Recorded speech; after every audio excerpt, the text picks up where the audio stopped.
Alrighty. And make sure everything's good. Had a little bit of an issue, like literally last minute before I started the stream up.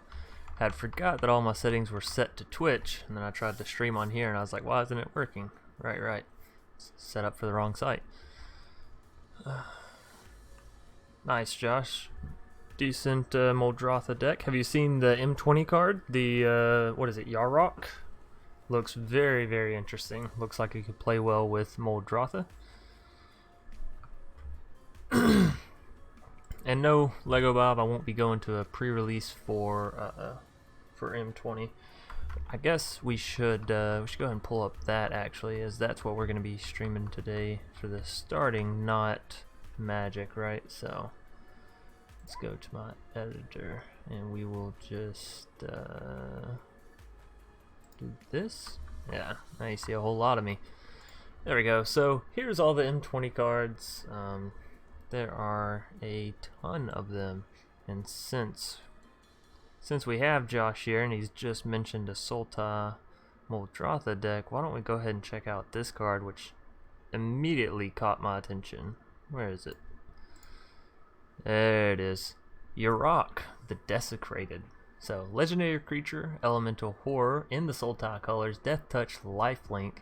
If a permanent entering the battlefield causes a triggered ability of a permanent you control to trigger, that ability triggers an additional time, which is fucking awesome, right? Because you already want enter the battlefield effects when you're playing, what am I thinking of? Sultai reanimate decks, right? So, this is what I've got so far. This is the first thing that came to mind when I saw Yarok, and I was trying to keep it mostly in what's going to be in standard, but some of these cards are throwbacks like Land of War. But yeah, I actually don't have Muldrotha in this deck. I need to make a Yarok Muldrotha deck. So there's just so many good, interesting cards. It's gonna be a crazy set. Honestly, it's gonna be a crazy standard, I think. So that's good though. That's what I like to see. I hate that Shock's coming back, but you know, you gotta weigh the good with the bad. Rabid Bite's okay. I think it'll be a lot stronger this time around than what it has been previously. I hate to see 3 Chandras. I'm just gonna be honest with you. 4 Chandras, whatever it is. Jesus fuck. Which really makes me think that the Magic TV show is going to be about Chandra, right? There's fucking 4 of her. That's crazy. I guess all those spells that are targeted specifically towards Chandra that came out from War are going to be fantastic.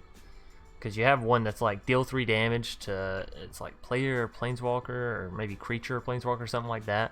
But then it's like if you have a Chandra down, it deals 5 damage, and it's only 2 mana, so 5 damage for 2 mana. That's stronger than a lava cool. Anyways, any hoosers.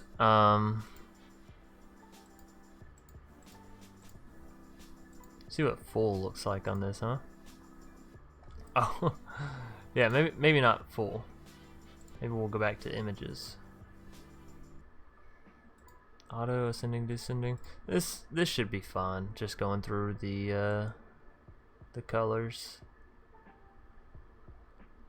I am going to end up saving this video and uploading it to YouTube, so we're going to be doing that as well. Oh, speaking of the lands real quick, Field of the Dead, I am so excited to try and break this card. I know it only gives you 2/2 black zombies, and you have to have, what is it, 7? Yeah, 7 or more lands, but I really, really want to try and use this card in some kind of jank deck, so if y'all have any ideas for Field of the Dead, by all means let me know, and I'll pull it up so y'all can actually see. Enters tapped, but whenever Field of the Dead or another land enters battlefield under our control, and we control 7 or more lands, then we get to create, also they all have to have different names, so it's more like maybe a 5-color deck, maybe an artifact kind of deck, I don't know.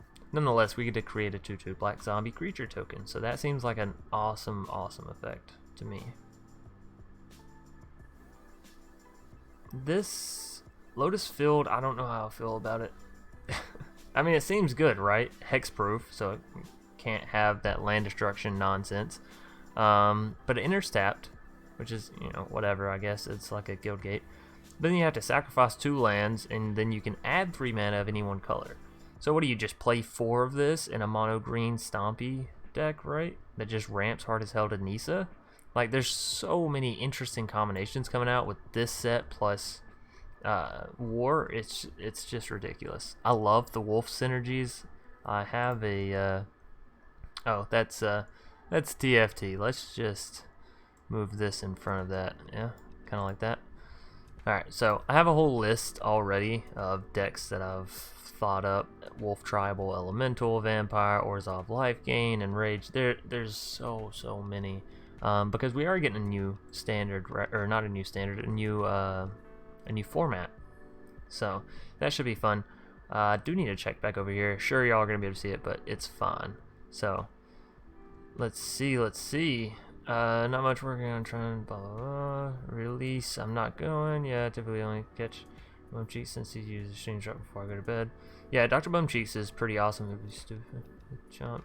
And did you check out my deck? Also, I played yesterday in Commander. No, Mac, I haven't checked out your deck so far, my man. Awesome. What up, Nate? Nice to have you out for sure. It will still be a lot of control garbage. Yeah, I mean, there's always going to be control. There's going to be a lot of mono red, I believe.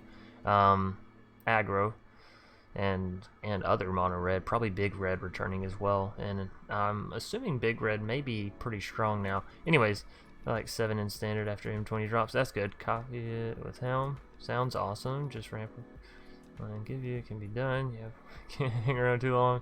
What up, Ned? Yeah, for sure. Thank you. What do you think of the most powerful in this set? Oh, in the upcoming set. That is a good question, actually.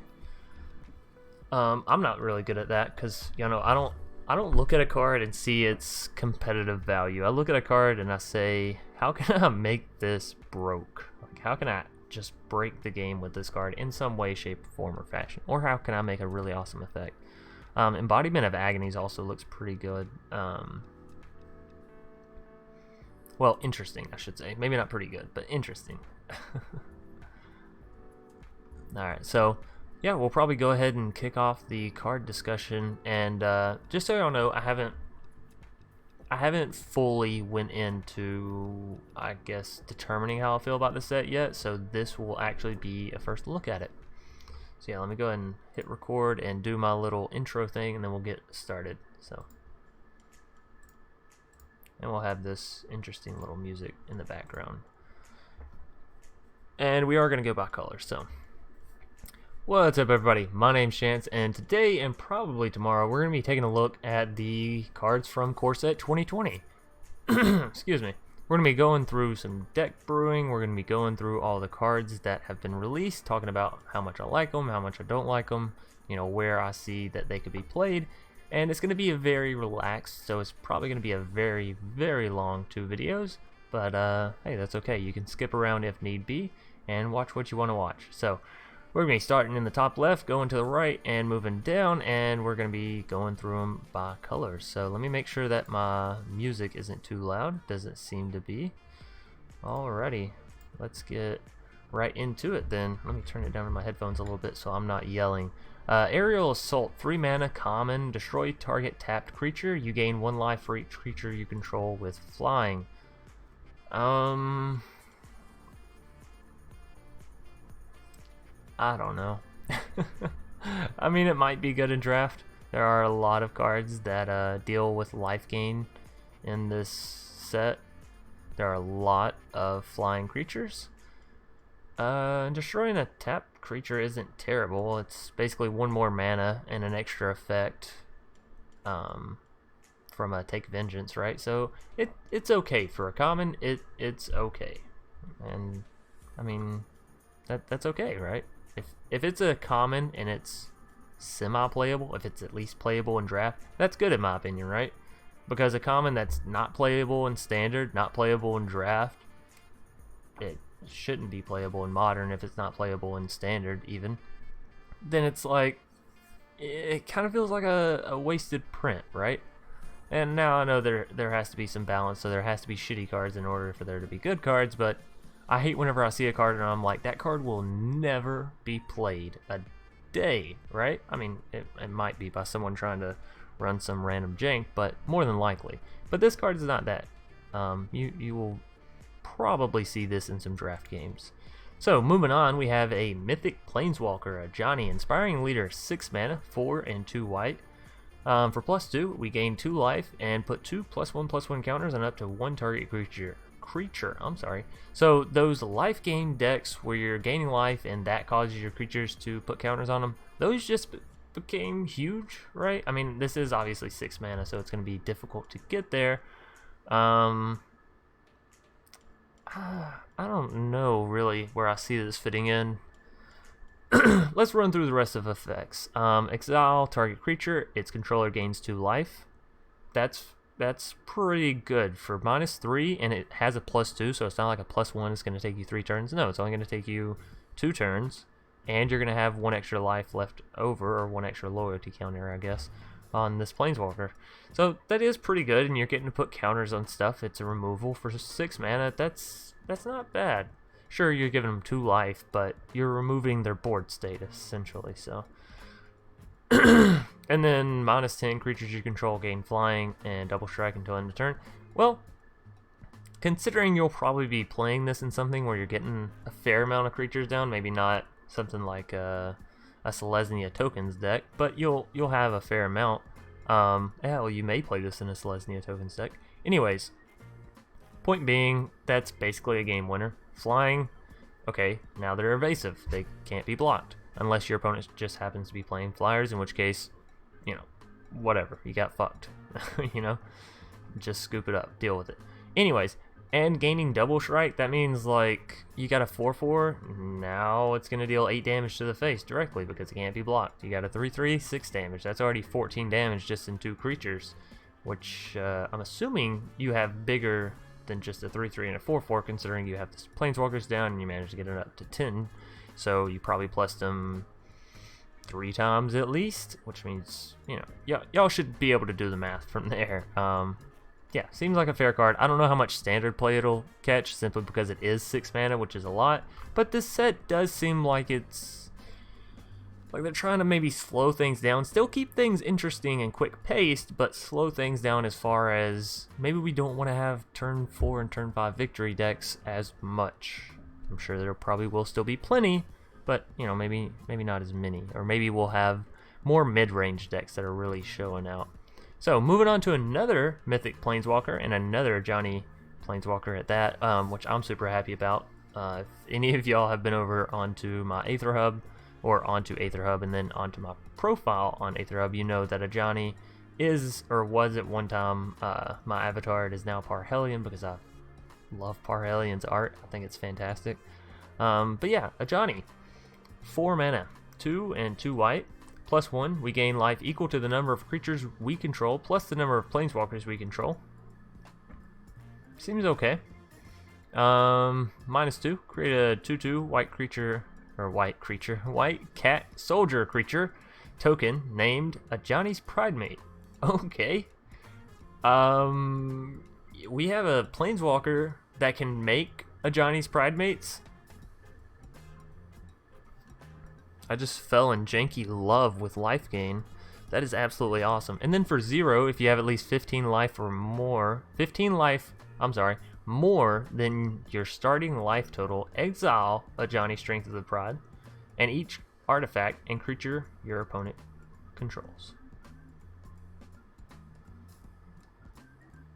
Well, that's interesting.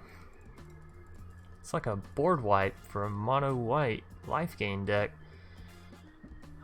You know, I think I could actually see this in standard. 15 life more than your starting life total. So what, 35? You have to be at 35 to do that. Trying to do some math in my head real quick. I mean, 35 isn't terribly unreasonable.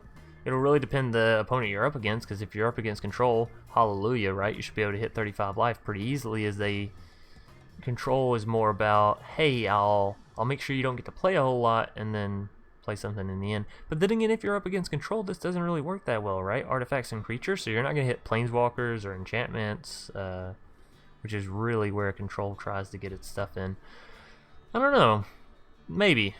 It might see standard play. like standard meta play is what I mean by that. It'll definitely see standard play. Whether or not it's standard meta play, that's another question. Will it see play from me? Hell yeah. I'm loving these Ajani's. Absolutely loving them. Then we have Ancestral Blade, which is an artifact equipment. So for 1 and a white mana, 2 mana total. Whenever Ancestral Blade enters the battlefield, create a 1/1 white soldier creature token, then attach Ancestral Blade to it. Okay, so for 2 mana, you're making a 2/2. And you're getting down an artifact equipment, which you can equip for 1. That's not terrible. 2 mana, you're getting a 2/2. If the 2/2 dies, you still have the equipment, right? It's not like you lose the equipment just because the 2/2 died, so you permanently have a 1/1 equipment, which could be really good. Maybe they're trying to make equipment and enchantment decks better, and if that's the case, this is definitely the way to go. This is awesome. I love the effect of play this equipment, but you also get a creature out of it. You get a body, right? So it's not just like a wasted turn. It's not just, well, you can put it down this turn and equip it next turn. No, you put it down and it equips same turn. I like it. It's smooth, right? It feels like it keeps the game going instead of like pause, play, give me another turn, and then you'll feel my wrath. Anyways, yeah, Ancestral Blade. Ancestral Blade? Ancestral Blade? I don't know. My English is trash. Y'all should know that. Fantastic. Probably go through this next line and I'll check back with chat.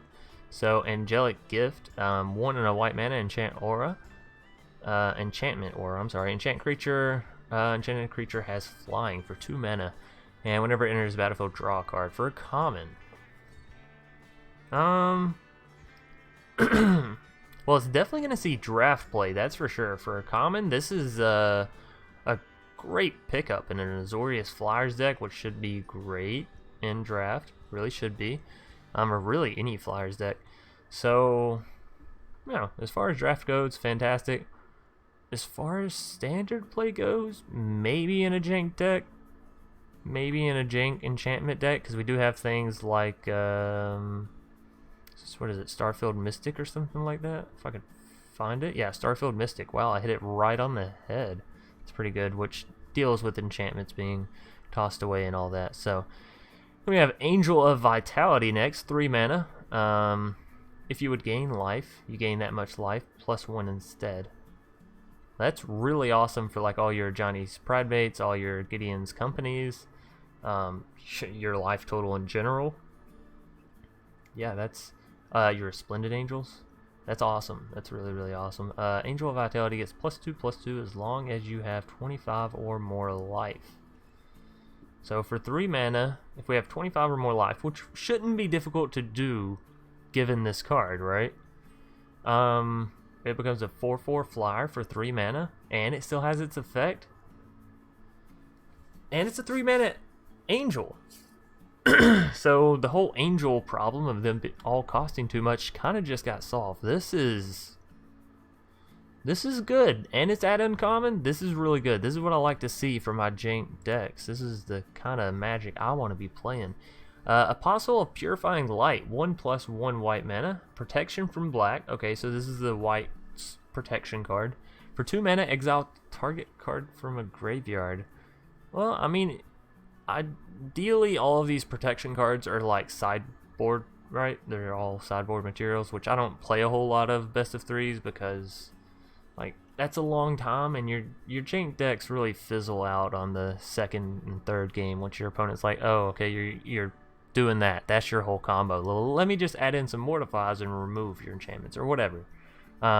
So this is going to be a sideboard card, which won't really affect us. But as far as protection and all that goes, I mean, you're probably going to be running this up against like Golgari decks, right? Things that reanimate. Sultai reanimation, which could be very strong in this next set, right? In this next standard we're getting. So, and protection from black. So things like Assassin's Trophy, Mortify, Murder, Vraska's Contempt. None of those will hit him. Honestly, I could see it fitting into a mono white weenie deck. I mean, a 2/1 for 2 mana, that's not bad. Protection from black, that's not bad. Exile target card from a graveyard, that's niche, very good, right? So, yeah, Apostle of Purifying Light, probably going to be a board card for some mono white weenie decks, if I had to guess about it. Battalion Foot Soldier, 3 mana creature, human soldier for a common. Whenever it enters the battlefield, you may search your library for any number of cards named Battalion Foot Soldier, or reveal them, put them into your hand, then shuffle your library. It's a 2/2 for 3 mana, which finds more of itself. Yeah, I don't know. Maybe draft. Maybe just in draft. 3 mana for a 2/2. I mean, yeah, the set's looking a little bit slower, but I don't know about that much slower. So, anyways, we finished the first 2 lines. I'm gonna check back on chat to make sure things are still going well. I was saying copy the land. Oh, okay, that makes sense. You stoked for standard plus? Yes, Ned, I really am. Although this is what I was talking about to Mac. Since there's gonna be a new format, and I already have like so many ideas for this deck, which I'm sure will fizzle out as the set goes on. I just said deck for this set. Nonetheless, having 2 game modes to like push out content for, yeah, there's gonna be so many decks. Like, and what I'm thinking is either posting 2 videos a day and posting 1 per format, right? A deck a day per format, or going back and forth. So one day it would be standard, the next day it would be standard plus, you know. Which I don't know. We'll see. We'll see how much time I actually have. Basically a bear. Yeah, basically a bear. Nice. I like Pride Mate. Yeah, me as well. Bear Force 1. Look at Artemis. It's basically Exodia. Huh? Really think my Cavalier deck is well made. Yeah, I still have to look at that, Mac. I'm so sorry. I know, and I will actually look at it. Let me. Well, hell, I don't need to be getting into all of that. That's some private content. So let's go back to the core set. That was the Discord with all the content creators in it that I have for us being able to link up and all that, like Mono Black Magic, CGB, MTG Jeff, Brosive, Thyrexix, all that good stuff. So, Bishop of Wings. This is a card that I'm super excited to play in a very specific deck. So, whenever an angel enters the battlefield under your control, you gain 4 life. Whenever an angel you control dies, create a 1/1 white spirit creature token with flying. Now, 2 things. 1, this with Divine Visitation. Awesome, right? And then I have a, what is it? Is it this one? Kaka Aroma Divine Visitation? Maybe with Bishop Wings? I think it might be that. I think Bishop of Wings, before it was translated, was Roma Downing. Anyways, yeah. Seems awesome. It is gold, so it's going to be expensive, but it is a 1/4 for 2 mana. It gives the angel decks a 2 mana drop, which is solid. You know, 4 mana, 4 health isn't the highest, but it's big enough to avoid the lightning strikes, to avoid the shocks, to avoid the skewer the critics, right? So, and it gives you something whenever your angels die, which is pretty worth. Yeah, I'm excited to play with this card plus Divine Visitation, because basically whenever an angel dies, you're going to create another angel, right? And then whenever an angel enters the battlefield, you're going to gain 4 life. So say you have a Resplendent down, and hell, I don't know, your Shala dies, right? And you have the angel that gives you an additional life every time you gain life. So Shala's going to die. You're going to create a 1/1 white, or an angel, actually. You're going to create another angel. You're going to gain 4 life. You're going to gain 5 life because of the other angel. Which means with Shala, or not Shala, Resplendent, you're going to create another angel. So that's what? 2 angels created and 5 life gained off of one of your angels dying.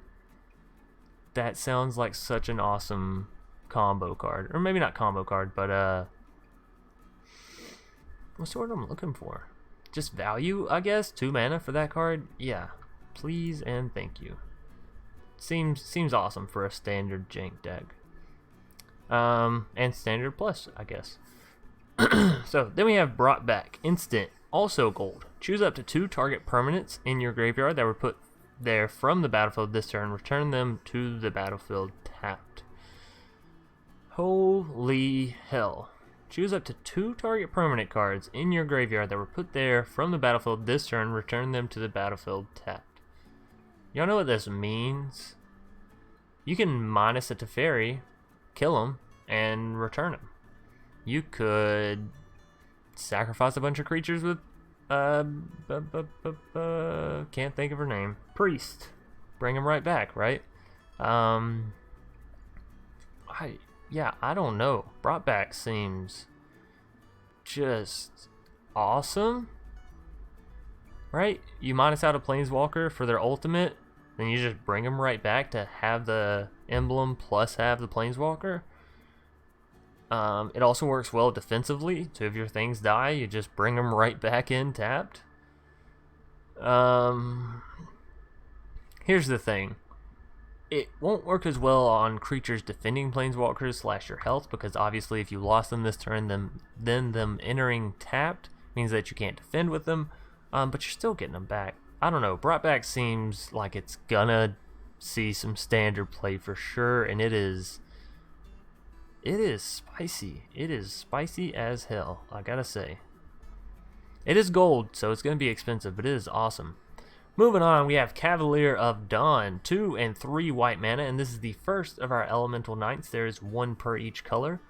So yeah, Vigilance, 4/6, mythic rare. 5 mana for a 4/6 with Vigilance. Just base stats. Kind of like a draft card, right? Just with the base stats. Take away the abilities. 4/6, Vigilance, 5 mana. Not the world's worst. Okay, we've gotten a 4/7 for like 7 mana before that just had flying. Which, don't get me wrong, flying has its place, but like 7 mana for a 4/7? Nonetheless, now let's take a look at the abilities. Whenever it enters the battlefield, destroy up to 1 target non-land permanent.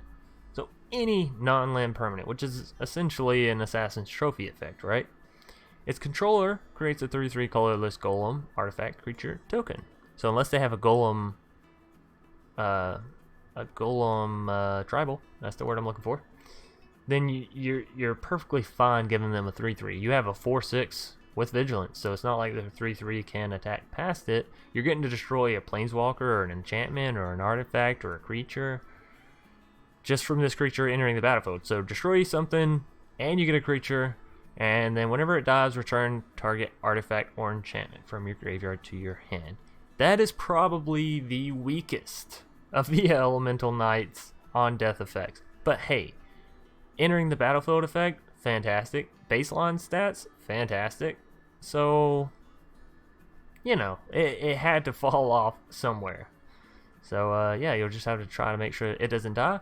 Or you just try to play around an artifact or enchantment deck with this card. Nonetheless, I will probably be sliding this into some of my white decks, more than likely. It's a 5 mana 4/6 Vigilance. And it allows me to play removal and play a creature all in one. That's fantastic. Y'all know I'm not a huge fan of removal, so. Anyways, moving on to our 5 mana Dawning Angel. This is a common, so 5 mana for an angel and a common, don't expect too much. However, it says when Dawning Angel enters the battlefield, you gain 4 life. It is a 3/2. Where do I think this will be good? Draft. And some standard janky angel deck, maybe. It's still 5 mana for a 3/2. And you have to remember standard is going to be rotating out things like Lyra and all them big, beautiful angels that we used to play. So Dawning Angel, I mean, draft play past that. Nothing. We are getting Daybreak Chaplain back, which is, you know, 1/3 lifelink. Sure, it's a body.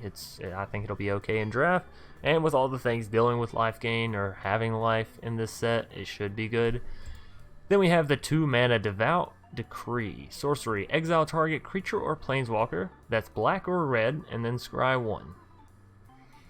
So, I mean, excuse me. unless black and red are just dominating literally everything, this is going to be a sideboard card. And it could be a good sideboard card. Who knows? You know, there wasn't as many mono reds at this past Mythic Championship as what you would have thought, being how strong it was before the competition. But I mean, maybe it ends up in sideboards of some decks. Disenchant for 2 mana, destroy target artifact or enchantment. Now, seeing as how we are moving towards a very artifact enchantment heavy meta, as well as planeswalkers and all that, this could be okay as well as a sideboard card. It is a common, so probably we'll get used to seeing this in draft for sure as some removal for whatever you're trying to throw together, because this set seems to be more based around like getting pieces in place and then like bringing them all together, right? Attaching the strings and then pulling them all. So we'll just have to see how it plays out. For a common, I mean, 2 mana, instant, destroy something. Yeah, seems good. And it's artifact or enchantment, so it's got a little bit of versatility on it. Seems like it'll see some play. Nonetheless, we have Eternal Oscillation. 1/+1 white mana sorcery. Put a target creature with power 4 or greater on the bottom of its owner's library. Sorcery. And they don't have to be tapped. It is target spell though. I don't know. It'll probably see some play in draft. Again, I hate to keep rolling back to that, but some of these cards, they're just not. Their effectiveness isn't wide enough to be good in standard meta. So yeah, the card's just not going to cut it. Let's check back with chat, shall we? That's not chat. This is chat. Okay, so you like Jinx, so put all planeswalkers from this set to a 5-color deck. I did that actually with the last set as well. I had a rainbow planeswalkers deck. Arcane Adaptation. Yes, I'm super excited for some Arcane Adaptation decks with the Angels, with some Vampire stuffs, with some Elemental stuff. There's just so many. The question is, do you want to play the Knight or Oketra? Yeah, I mean, okay. Having 2 copies of Oketra is probably fun. Having maybe 1 or 2 copies of the Knight, I don't know. Maybe just 1 would probably be fun. Yeah, my thing is, though, y'all know I'm going to lean towards Oketra because it is more jank, and the Knight's safer. But as far as like new things coming out, I'll probably be playing the Knight over Oketra because, hey, it's new. So as far as which one's better, I'd guess depend on the deck, right? Because if you're playing like an aggro want to smash them in the face deck, then the Knight's going to help you get in there and deal that quicker. Whereas if you're playing like a go wide kind of deck, Oketra is definitely better. You could use brought back in a Fibblethip the lost deck to return Fibblethip just in case he is countered or is killed. It will then allow you to keep gassing up your hand with new cards. That is very true, Lego Bob. See, I'm just not that savvy when it comes to Magic yet. I guess it's because I haven't seen enough new sets and worked enough with like interchanging cards and changing up what I see as the meta. I am so terribly sorry. I'm very, very tired. Got up at like 6, 7 this morning. Anyways, Fencing Ace. 1 and a white mana, double strike. This creature deals. Okay. I like how they feel the need to explain double strike now. So yeah, 1/1 for 2 mana, has double strike. Seems like it's going to be an enchantment heavy meta. Seems like it could be an enchantment heavy meta, maybe just a little bit. So 1/1 with double striker. I mean, in draft, yes. In draft, I think this card will definitely see some play. As far as standard goes, I mean, maybe the mono white weenies slide them in. Although a lot of them are getting cycled out too, right? I don't know. This is going to be an interesting upcoming standard meta for sure. Gauntlets of Light, 3 mana, enchant creature. Let's go ahead and make this bigger.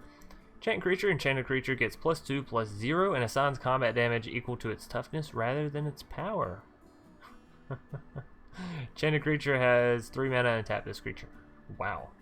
So 3 mana vigilance effect, kinda.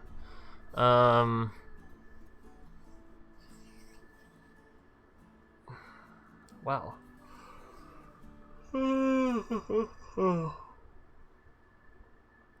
I mean, the first thing that comes to mind is like Looming Altasaur, right?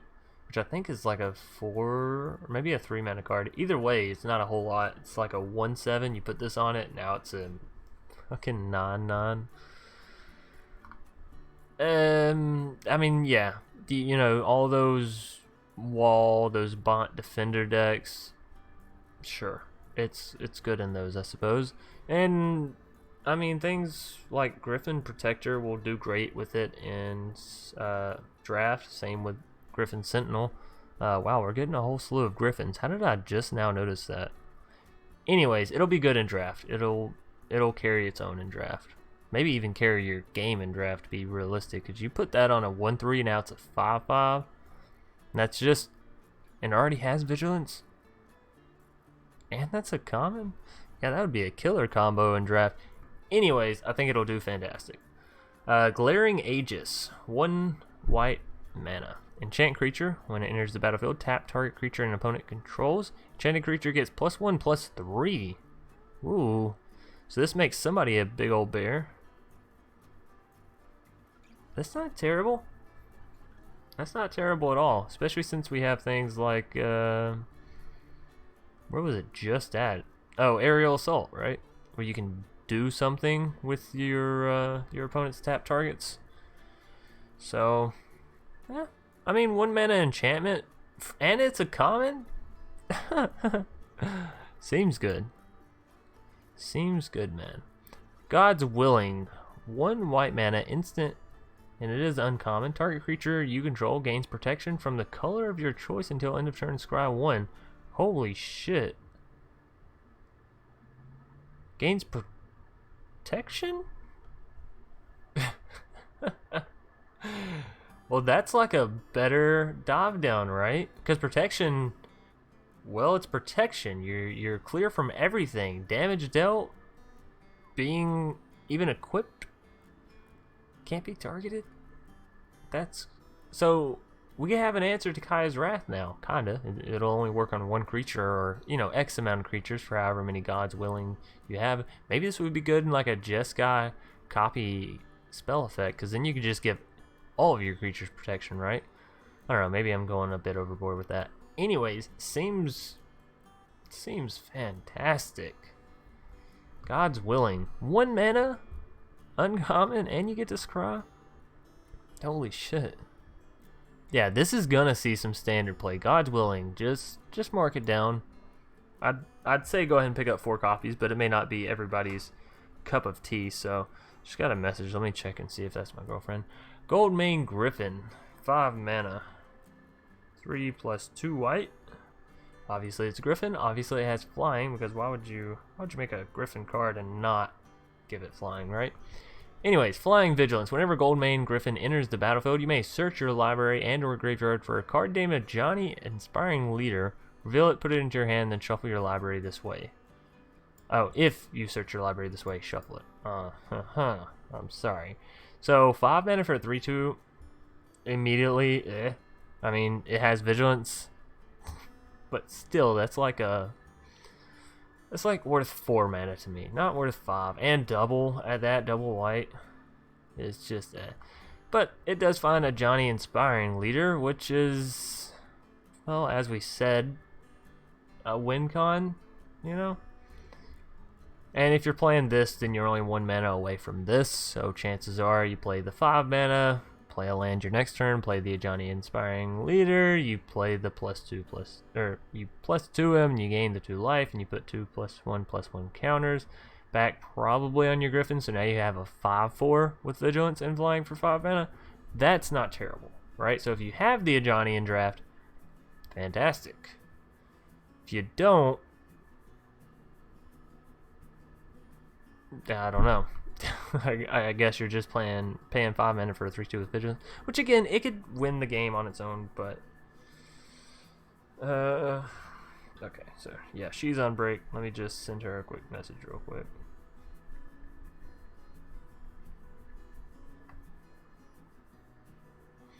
Okay. Okie dokie. So yeah, Goldmane Griffin. Yeah. I mean, in those niche situations, it'll work. Alright, 4 mana, flying. Whenever another creature enters the battlefield under your control, Griffin Protector gets +1/+1 until the end of turn. For a common, 4 mana for a 2/3. Yeah, see, this. No offense, Goldmane Griffin, but I kind of like Griffin Protector better. Honestly, if it was a 3/2, it might be a little bit better just because the amount of damage that you could rip off with this would be insane. But just in general, at least it's a decent blocker. Goldmane dies to shock. You're paying 5 fucking mana for a creature that can die to shock? I don't know. It just seems a bit wishful thinking, right? And it's gold. Sometimes I just don't like the rarity of some cards in Magic like that. Just because it has gold in the name doesn't mean it should be gold rarity. Anyways, Griffin Sentinel, 3 mana, Griffin Flying Vigilance for a 1/3. Also not that bad. Also, I value it higher than Goldmane Griffin. It doesn't die to shock. And it's 3 mana. I don't know. I don't know who made this card. I don't know who designed it, but it seems a bit suspicious. Hanged Executioner. 3 mana, 1/1. Flying. When it enters the battlefield. I'm sorry, I have to adjust my pants. Create a 1/1 white spirit creature token with flying. That sounds, 2 bodies for a 3 mana. Not terrible, especially if you're trying to have a Especially if you're trying to have a go wide kind of deck, right? Then it's right up your alley, and then they have flying, so they're a bit evasive. It is a gold. But yeah, you can pay 4 mana and exile this card, and then exile a creature that your opponent controls. Or I guess you could exile one of your own, but I don't really see why you'd want to do that. So, sure, seems okay. Probably won't see any standard play. 3 mana for 2/2. Maybe. It might see standard play just because the 4 mana exile effect, like getting 2 bodies down plus getting an exile effect for 3 mana, that's not bad. Herald of the Sun, 6 mana angel. Flying, obviously, because it's an angel. If they ever give an angel not flying, then it better have broken wings in the picture. Just gonna say. 4 mana for a 4/4. No, 6 mana. I'm sorry. 4 mana for the ability. Put a +1/+1 counter on another target creature with flying. Sorry, that another is important because it means that you can't actually select your Herald of the Sun to put the counter on. Yeah, seems fantastic in draft. I don't know about standard. 6 mana for a 4/4. Put a +1, and they have to have flying.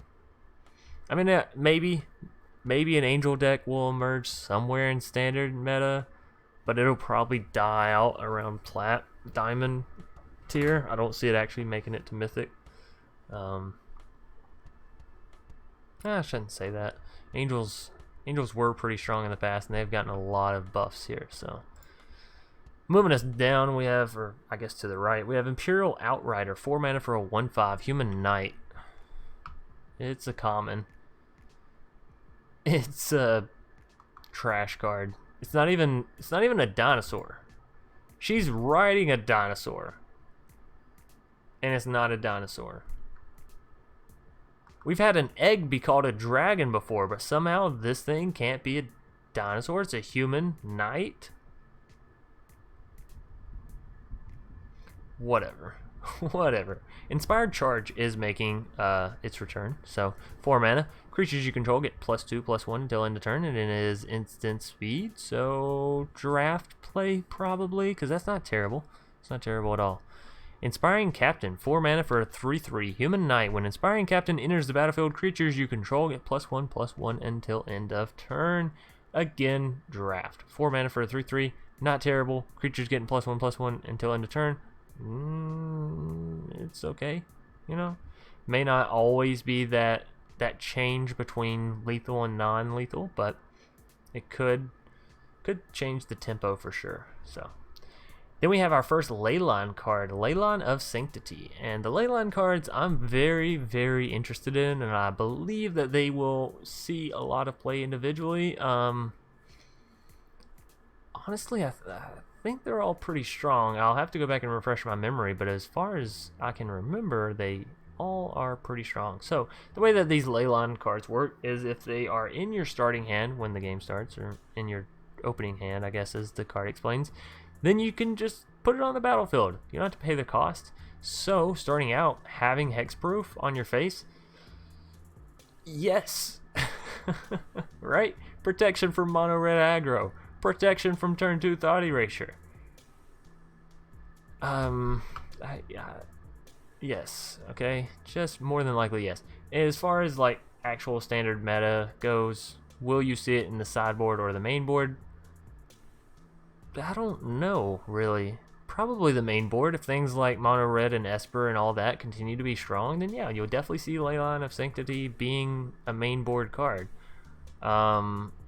However, if we have more creature-based decks, less targeting decks, then we may not see it as much, right? Because past you getting it in your opening hand, then it's 4 mana to give yourself hexproof, which isn't terrible. It's not terrible.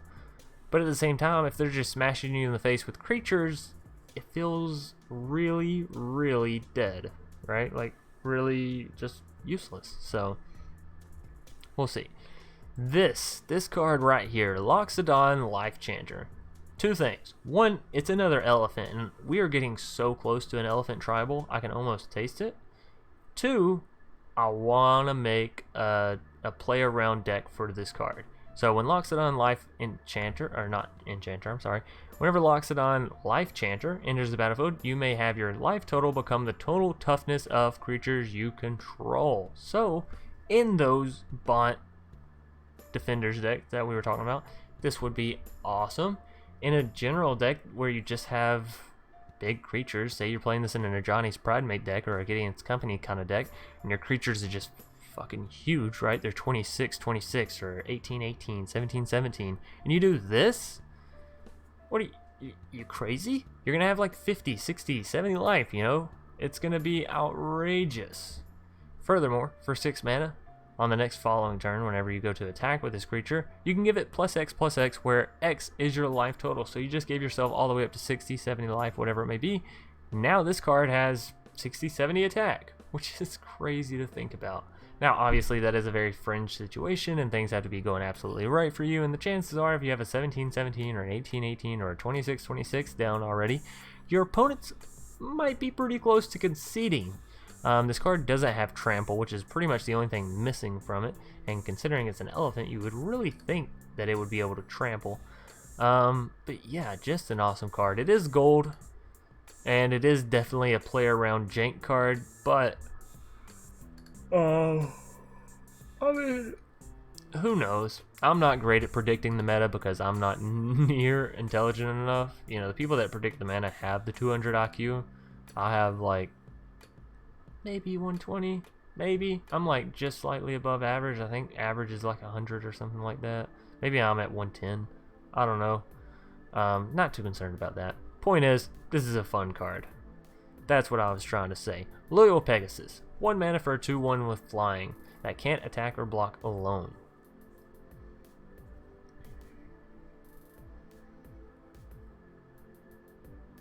I mean, for a mono white weenie deck, it's not the world's worst, right? So you don't ever want to play Loyal Pegasus into Loyal Pegasus, right? That's just a bad idea. However, you could go turn 1 Legion's Landing, turn 2 Loyal Pegasus. On the next turn, you have 5 damage. You've already dealt 1 from the first turn, so that's what, 6 damage in the first 2 turns, and you're set up to deal, and you have your Legions obviously flip, and on the next turn you have 3 mana to cast however many more white weenies down. Seems good. Seems like it could be very, very good at getting in quick, and it's flying, so it's evasive, right? It's not like you play a Dauntless Bodyguard and you're like, well, they played a fucking reassembling skeleton, this jank deck did, so you know, now we're just blocked. Yeah, no, it has flying, so it's gonna It's going to have a little bit of evasive maneuvers. Moving us along, we have Master Splicer for 4 mana. Creature, human, artificer. When Master Splicer enters the battlefield, create a 3/3 colorless golem artifact creature token, and golem creatures you control get +1/+1. Golem, whatever you want to call it, okay? I don't care. So yeah, it's weird because it has this like this lord effect, right, of +1/+1 on all of your golems, and you get to create a golem with it. But outside of that, how many golems do we actually have? Maybe this is meant more for a modern deck, and I don't want to do a golem tribal. Anytime I see a lord card, I'm like, how can I make this work? How can I give you something to buff? But I just don't know if this one will be able to. I mean, sure, you're paying 4 mana, you're getting down to 1/1 and a 4/4 essentially, until this card gets removed, and then you just have a 3/3. But either way, you're getting 2 creatures for 4 mana. One is sizable, you're getting a 4/4 for 4 mana. That's not terrible, especially in draft. And you have another body that you can put counters on and all that kind of stuff that you can sort of build up alongside the golem, right? And if you get 2 of these down, well, fantastic, because it's not a legendary, so now your golems are 5/5s, and now you have 2 of them.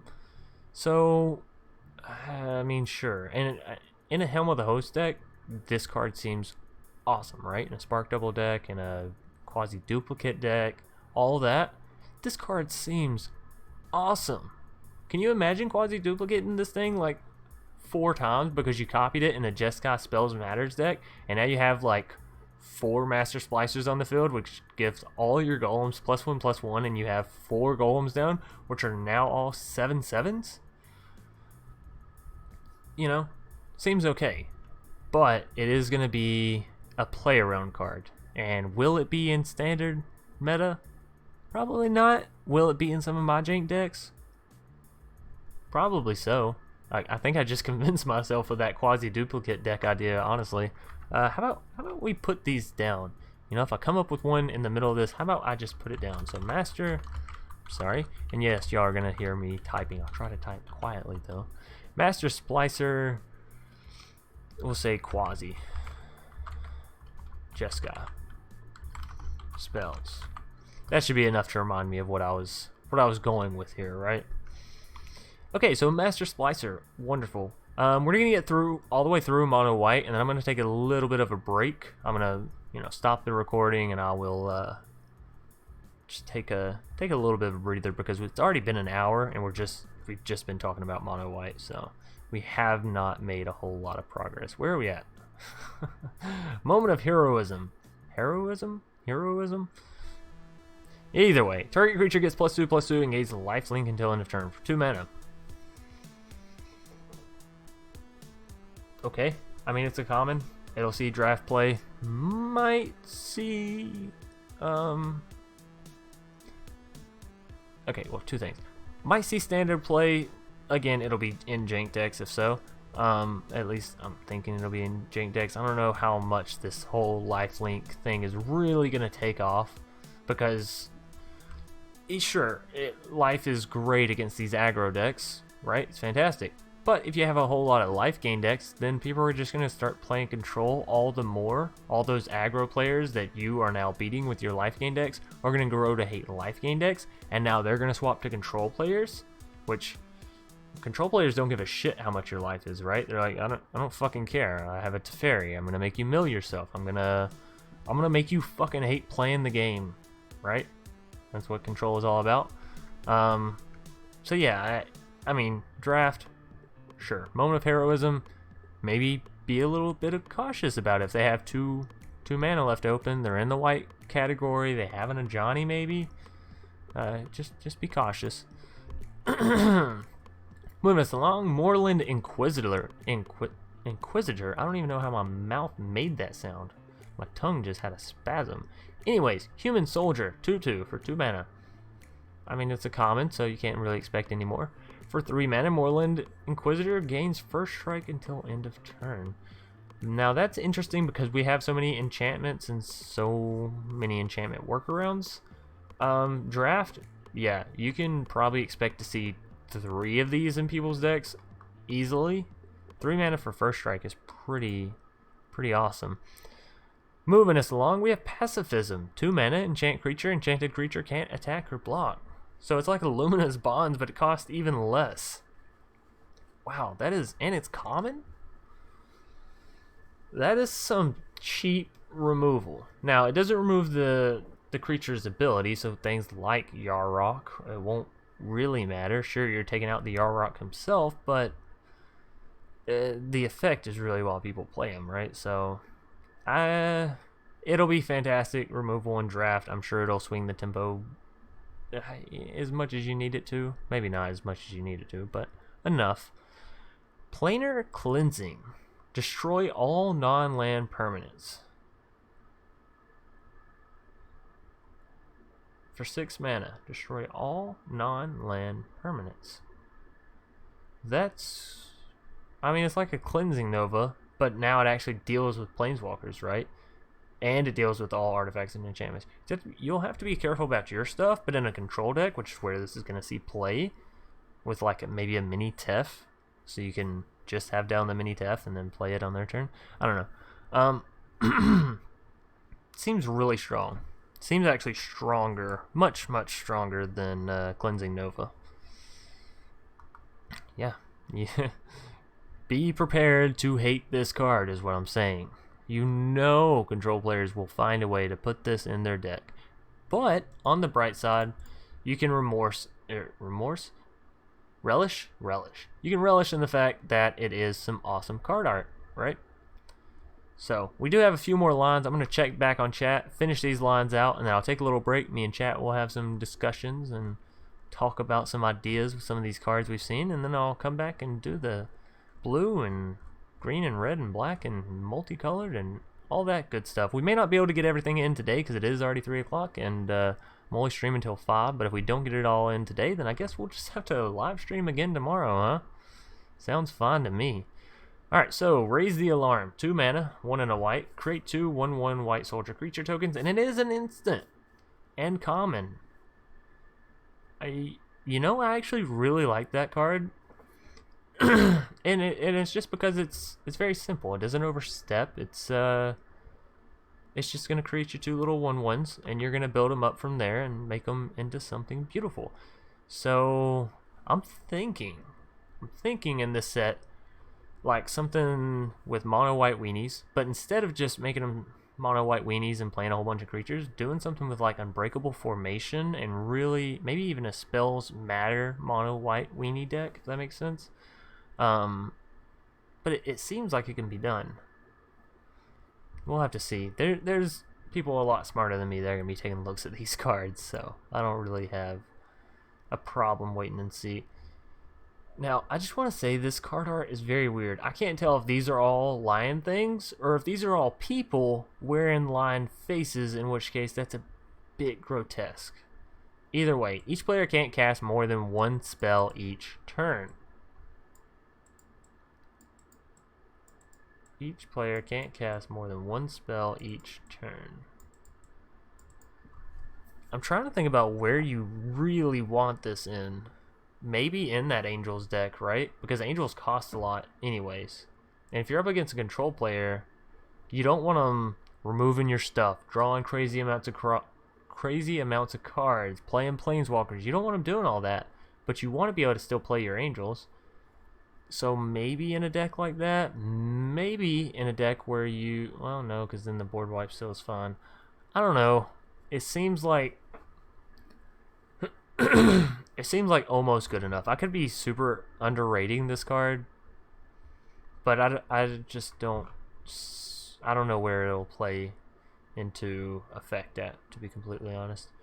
Savannah Sage. We're getting another cat. Whenever it enters the battlefield, you gain 2 life, and it's a 2/2 for 2 mana.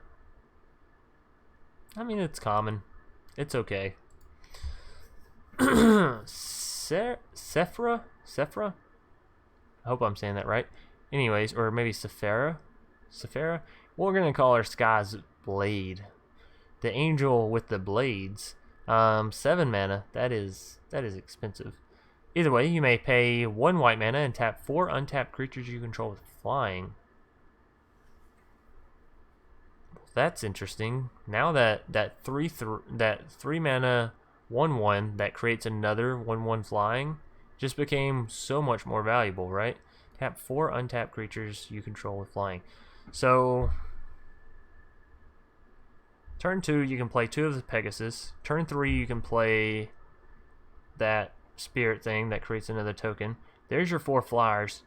Turn 4 you have a 7/7 with flying and lifelink, and other creatures you control with flying have indestructible. So all those creatures that you used to tap to get her down are now indestructible. So Oath of Kai doesn't fucking board clear him? Holy shit. I think mono white weenies just became mono white weenie flyers. Does that not seem broken? Sure, it's a bit idealistic, but I mean, and you have things, you have more one mana flyers in mono white than just the Pegasus, right?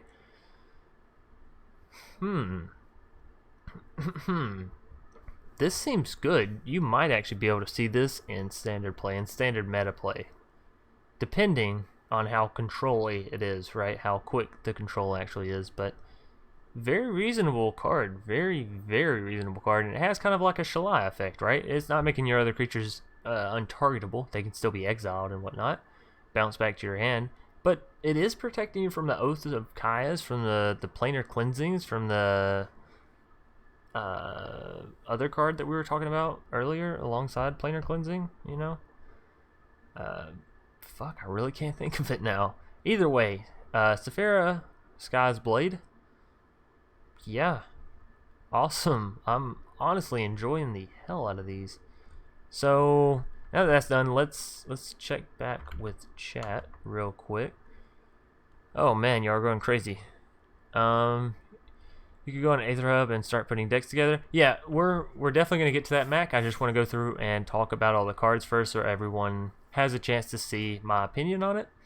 2 times Arcane Adaptation, Bishop of the Exalted, Shirt Prospector, Bolas Citadel.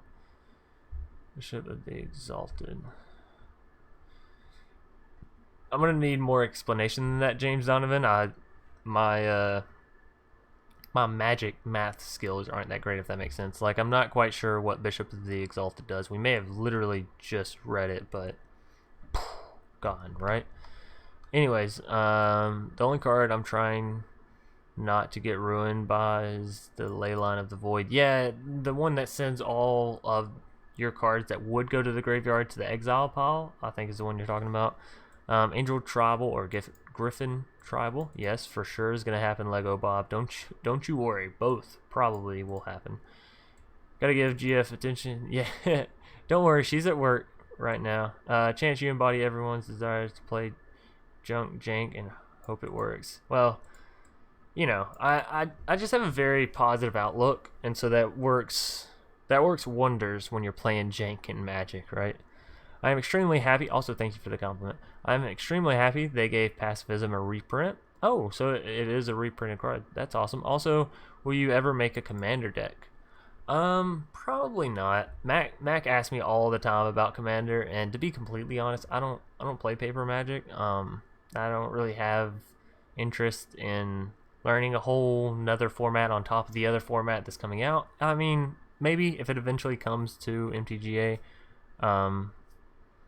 I'll play it, but Commander, I do enjoy the fact that with Magic, it's kind of like a deck of, you know, a 52 deck of standard playing cards. You can play multiple games with the same cards. I do enjoy that. But having to learn a whole nother format, and start a collection and all that, I'll just stick to what I'm doing. It's fun and it's perfectly happy for me now. Maybe 5-10 years down the line when I'm like, you know, Magic needs something else, then maybe I'll try Commander. But as far as right now, nah, not really. Hey Chance, these board wipes are the reason I counter them in my creature decks. Oh, talking about with like Frilled Mystic and just general low mana counters. Alright, what's the card you are most excited for? Ooh, card I'm most excited for. That's difficult.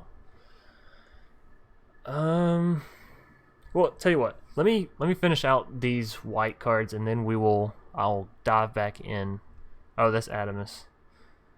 Yeah, I mean, kind of looks like Obelisk. If you're talking about Obelisk from Yu-Gi-Oh, I could see it with like all the eyes and whatnot. Anyways, let's hop back into these white mana cards. So, 1 white mana, Soul Mender, 1/1, tap, you gain 1 life. It's a common. So it's kind of like, and bear with me, it's kind of like an Ajani's Pridemate, but a creature that you have to tap, and it only procs once a turn. Because it's guaranteed life. And Ajani's Pridemate, I mean, in the decks that you put it in, it's almost guaranteed life. But this is guaranteed life. So in some friend situations, it's a little bit better. It can only be used once per turn unless you have something that untaps it. But seems reasonable, especially in all of these decks, like I said, that have so many workarounds with life. Yeah, Soul Mender seems doable. Moving us along, we have Squad Captain, 5 mana. 5 mana for common, a 2/2 common. Vigilance.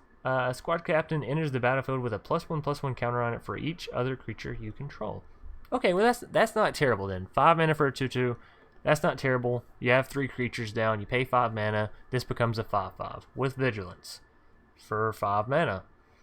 That is honestly above what you're really wanting. But, and I mean, even a 4/4 with Vigilance for 5 mana, it's okay. And we're talking about in draft here, because outside of draft, maybe you don't want to be spending 5 mana on this card. Maybe you do if you can guarantee that it's going to be okay and it's going to have a way to get through to your opponent's face. But for the most part, this is like a play around card slash leave it in draft kind of card. Moving us along, Starfield Mystic.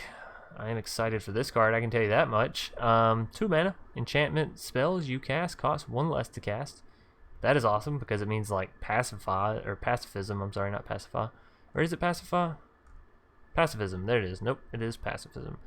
Things like that are only going to cost 1 mana, which is crazy. Your Luminous Bonds are only going to cost 2 mana. Just absolutely awesome.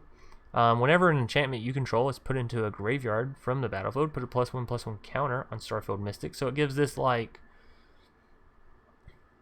pseudo fear of destroying your enchantments to your opponents, right? Because they don't want to just keep destroying your enchantments and then eventually make this like a big old 5/5, unless of course they have some easier removal for it, like a murder or whatever. But ideally, if you're in white mana, you should be playing 4 copies of shit, what was that card from earlier? I really need to not forget it, right? That was an awesome card. Something Grace? Something... I don't know. Y'all know what I'm talking about. The one that gives your creatures protection from a certain color. God's Willing. There it is. Yeah, so assuming you're playing 4 copies of God's Willing, you know, your Starfield Mystic may be able to stay alive, plus giving its buff effect. Seems awesome. I am excited for that for sure. The idea, really, of making enchantment and aura decks and equipment decks stronger, I'm all for, because I personally love them. Steadfast Century, though, moving us along. 3 mana for a 3/2. Not terrible. Has Vigilance. A little bit better. And then whenever it dies, put a +1/+1 counter on target creature you control. So, yeah, for a common, for 3 mana, I could dig it. I could dig it for draft, which we are going to be able to do some draft games in the live stream pre-release event of M20. Thank you again to Wizards, by the way, for allowing me to do that. Moving us along, Twin Blade Paladin, 4 mana for a 3/3. Whenever you gain life, put a +1/+1 counter on Twin Blade Paladin. So it's a 4 mana Ajani's Pridemate. And then furthermore, as long as you have 25 or more life, Twin Blade Paladin has Double Strike. So it's a Ajani's Pridemate on steroids. Right? I'm reading that right. It's Double Strike? Okay, so say you haven't gained any life. You play this. You play this. I mean, hell, say you have 25 life by the time you play this. Actually, you could have, what, 23? 22? Something like that. Realistically, with the Angel down, you could... Nonetheless, we're gonna be discussing all that. By the time this creature comes down, you could very easily be on the verge of that 25 life. So a 3/3 for double... that has Double Strike for 4 mana. Already really, really good. plus the ability to make it into a 4/4, 5/5, 6/6, 10/10, right? Which is just lethal, especially if you put some trample on it. Seems awesome. Twin Blade Paladin. I don't like the fact that it's 4 mana, but it needs to be 4 mana. And the only reason I don't like that it's 4 mana is because Gideon's Company is also 4 mana. So if you keep making all these life counter gaining creatures 4 mana, then I'm just not going to be able to play them with all the other ones, and that bums me out. So, moving us along, we have Yoked Ox. 1 mana for 0/4. Well, it is common. I guess in that Bont Defenders deck I was talking about, this guy becomes pretty good. If you manage to throw that 3 mana enchantment on him, Gauntlets of Light, then it becomes pretty good, right? Because then you essentially paid 1 mana plus an enchantment to make a 6/6, which is crazy, actually. But yeah, I wouldn't expect to see it. Honestly, in the standard meta, I wouldn't expect to see Twin Blade Paladin, really any of these last few in standard. Maybe Seraphs, like I said. Maybe Starfield Mystic. I'm not so sure how enchantments are going to work out, because you do have things like Mortify that are just really deadly. Green mana has so many enchantment removals that it's not even funny. But yeah, that's going to do it for the white mana and for the first part of this little video. And now I am going to take a little break. Okay, so let's just chill and talk for a minute, chat. Let's see what y'all are thinking. I'm gonna smoke a cigarette. We'll probably do the blue cards today as well. That'll put us at like 4 something. I don't know if we'll get started on the next one after that. So we may just play some games, right? Or maybe brew up some decks, something along there. So boom, boom, boom. Okay, so there's where we were. All right, what's the card you're most excited for? Let's talk about that. Let's talk about what card I'm most excited for. This is gonna be a difficult question because, goddamn, there are a lot.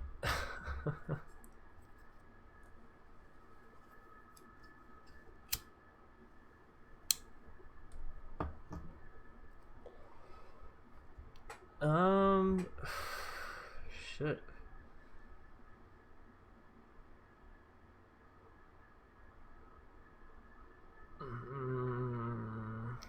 I don't know. It'd probably be a multicolored card, to be completely honest. Although I do really like I like this. Broker of Blood seems awesome. But seems very dangerous for a player like me to have in their control.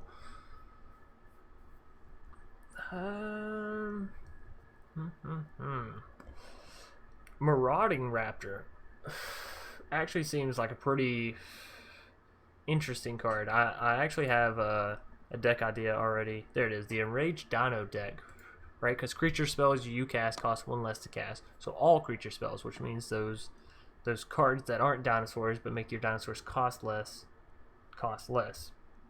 as well. Anyways, and then whenever another creature enters the battlefield under our control, Marauding Raptor deals 2 damage to it. If a dinosaur is dealt damage this way, Marauding Raptor gets +2/+0 until end of turn.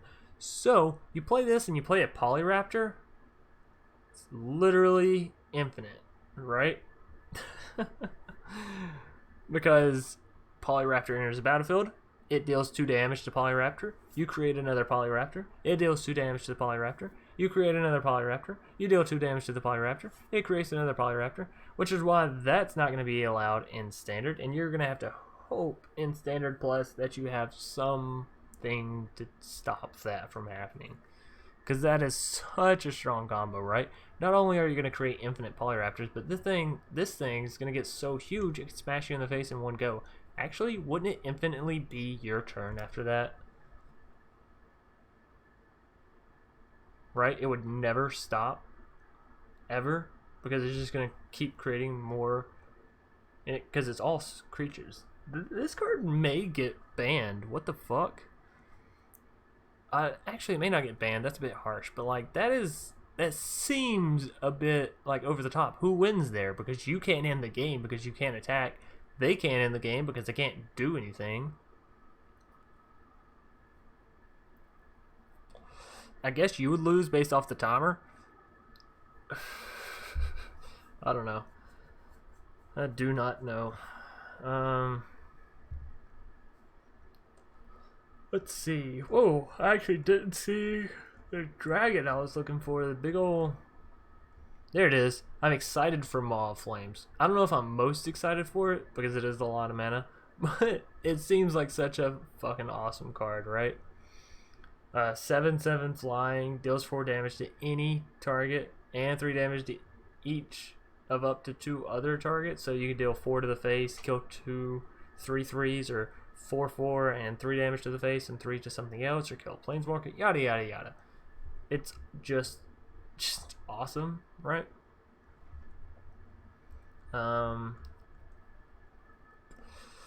Let's see. Now there are some green cards that I'm ready for. 1, all the wolves. I'm excited for the wolves.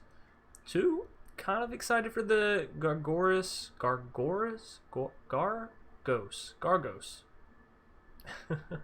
I'll get it right one of these days. I'm excited for Gargos, the Vicious Watcher. All Hydra spells you cast cost 4 less to cast. Bioessence Hydra. What was the one we just got? What was the Hydra we just got out of the last set? Son of a bitch. Let me pull up MTG. Arena, that is. Just let me go Hydra. Bioessence Hydra. Cost 4 less, so it's only going to cost, instead of 5 mana, well, it'll still cost the 1 there. So it'll cost 2 mana for Bioessence Hydra. And you can play this in like a Simic ramp deck. Holy shit. And it's 6 mana for an 8/7. Granted, it doesn't have trample. Holy shit. And whenever a creature you control becomes the target of a spell, fights up to 1 target creature you don't control. Yeah, I gotta say I'm pretty excited for this card as well. Wow, that is strong, strong, strong. Growth Cycle is pretty good. For a common, that is pretty fucking good. I'm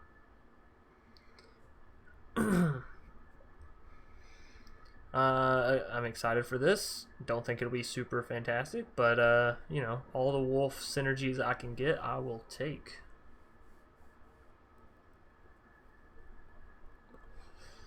Nightpack Ambusher seems really, really awesome. So, at the beginning of your end step, if you didn't cast a spell this turn, create a 2/2 green wolf creature token.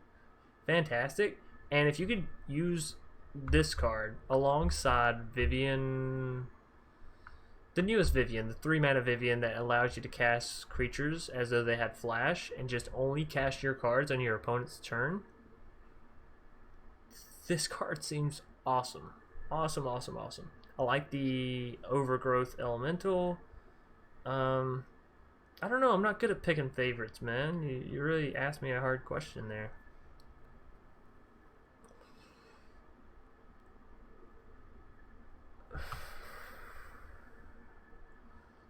They're actually dropping 2 Hydras in the set, and I'm kind of happy about that.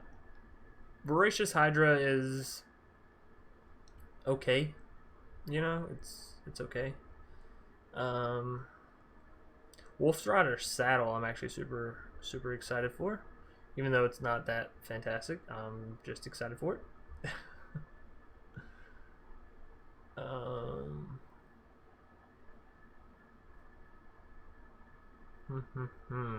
Moldervine Reclamation I'm very excited for. Whenever a creature you control dies, gain 1 life and draw a card. So that Abzan Suicide Squad deck we had, ta-da! Maybe ramp, maybe put a little bit more rampage in there because this is 5 mana, but that just seems awesome, right?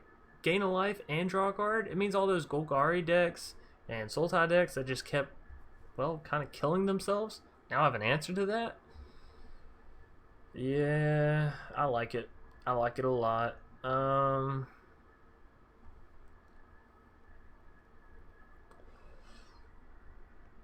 think Ron? I don't know. I think the Angel of Rebirth could be interesting. I like Kethis. the hidden hand. I think that it is interesting. I don't know how much play it'll actually see, but it seems very interesting in a legendary deck. Kaikar seems interesting because there is actually an infinite loop with Kaikar. And yeah, your rock, I'm actually super excited for. Your rock may be the one that I'm most excited to try and play around, but we'll have to see. I am not excited for this. I feel like this is gonna come down sometimes, and it's just gonna ruin my whole game, right? And it's 1 mana. This is gonna be a sideboarded card to hell. So creature cards in graveyards and libraries can't enter the battlefield. Players can't cast spells from graveyards or libraries. That's just absolutely insane.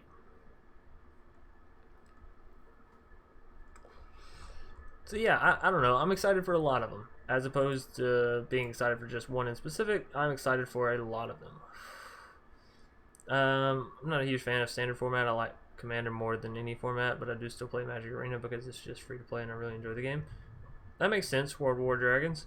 I can see like the appeal behind Commander because I watch Merchant's Commander series a little bit. It's just not my biggest cup of tea because I don't have a whole lot of friends in person to play Magic with, if that makes sense. Which, I mean, some of y'all is like, oh, that's sad, but not really. I prefer gaming on the internet. I prefer having quicker matches.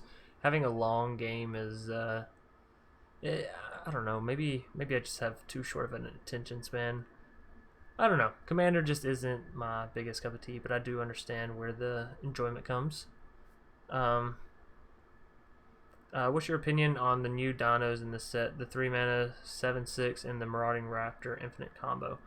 Okay, so we actually just talked about the Marauding Raptor infinite combo. I'm guessing that you asked me that before I talked about it. And the new 3-mana 7/6, I'm really, really excited. For those of you that don't know what he's talking about, what is it? Black, right? Let's see. Red, black. Here it is. Rotting Regisaur. At the beginning of your upkeep, discard a card. 3-mana, 7/6 zombie. I think that there will be some absurd plays with this card. Because you have to remember things like Thud that exists, right? You thud this, that's 7 damage immediately. Say you get to attack and then thud it, that's 14 damage already. That's crazy. Or say you do something like Colossus Collision on this and you're playing Jund. How about that? Playing Jund, dinosaurs, and you Colossus Collision this, it becomes 11 power and 8 defense, which doesn't really matter. Then you attack, that's 11 damage. Then you thud this, that's lethal. I mean, I don't know. I like the fact that it's a zombie. Honestly, makes my zombie decks have a force to be reckoned with, right? The 3-mana Death Baron, sure, it's cool, but you can't defend anything with the 3-mana Death Baron because it's a 2/2 and it itself doesn't have Death Touch. 3-mana 7/6, now that's a fucking body. Yeah, like the card text says, now that's a zombie. Now that is a zombie. I think you'll see standard play with this for sure. It is such an awesome card. I'm excited for this one as well. Savage Gorger. At the beginning of your end step, if an opponent lost life this turn, put a +1/+1 counter on Savage Gorger. I think that's really, really awesome, and I think Rakdos Burn just got a really interesting card, and it's a common, so like you can actually build some awesome jank decks with just the commons from this set, which is awesome. So yeah, interested for that. Did not mean to open that folder. Let's just close that, and we'll go back to this. I play standard, but have tried to get into Commander. Well, a group doesn't enjoy the extremely long games. I can understand that, Lego Bob, as I just talked about. Marauding Raptor. Okay, you were asking. I think God's Willing will see standard meta since it's hard countered monocolored decks. Also, it will decrease the playability of mono red. Yeah, like I said, God's Willing, that card is... That's crazy, honestly. Give protection. And was it just creatures? Was it just creatures, or was it give protection to anything? What is this?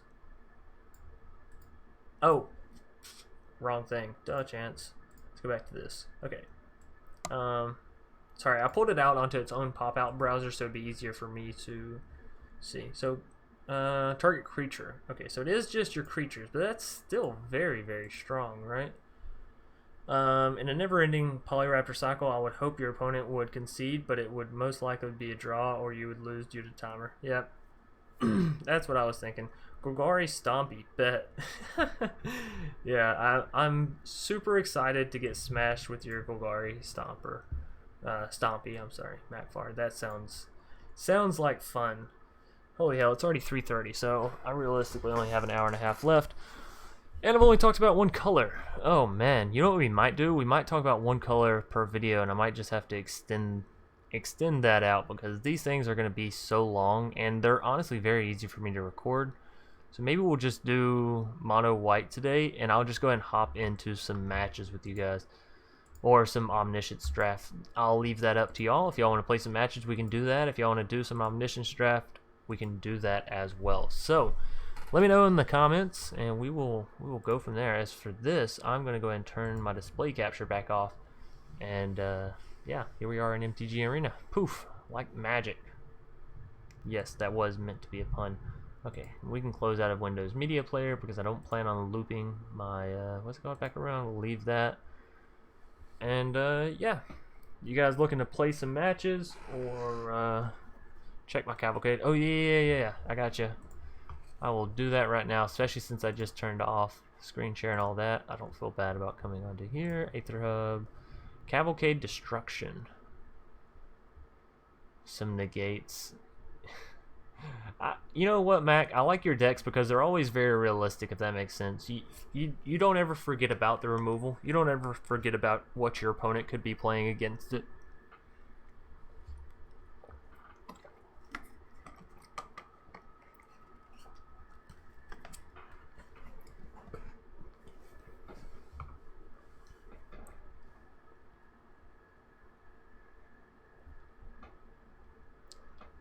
The only thing I would say about this is it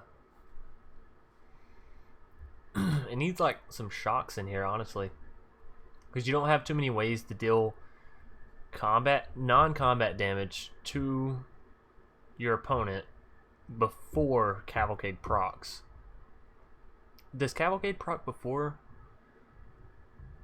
Yeah, okay, so I mean, never mind. Cavalcade is probably fine, right? You might want to throw in some shocks, but either way, sleep is interesting. Keeps your creatures alive. It is a very low mana curve deck. I like that. Yeah, seems good, Mac. We will definitely check that out come time for the event. So let's minus all that stuff back. Let's go back to chat and see what y'all are saying. Matches, draft. It's because I'm constantly afraid. Constantly afraid of what the opponent could do.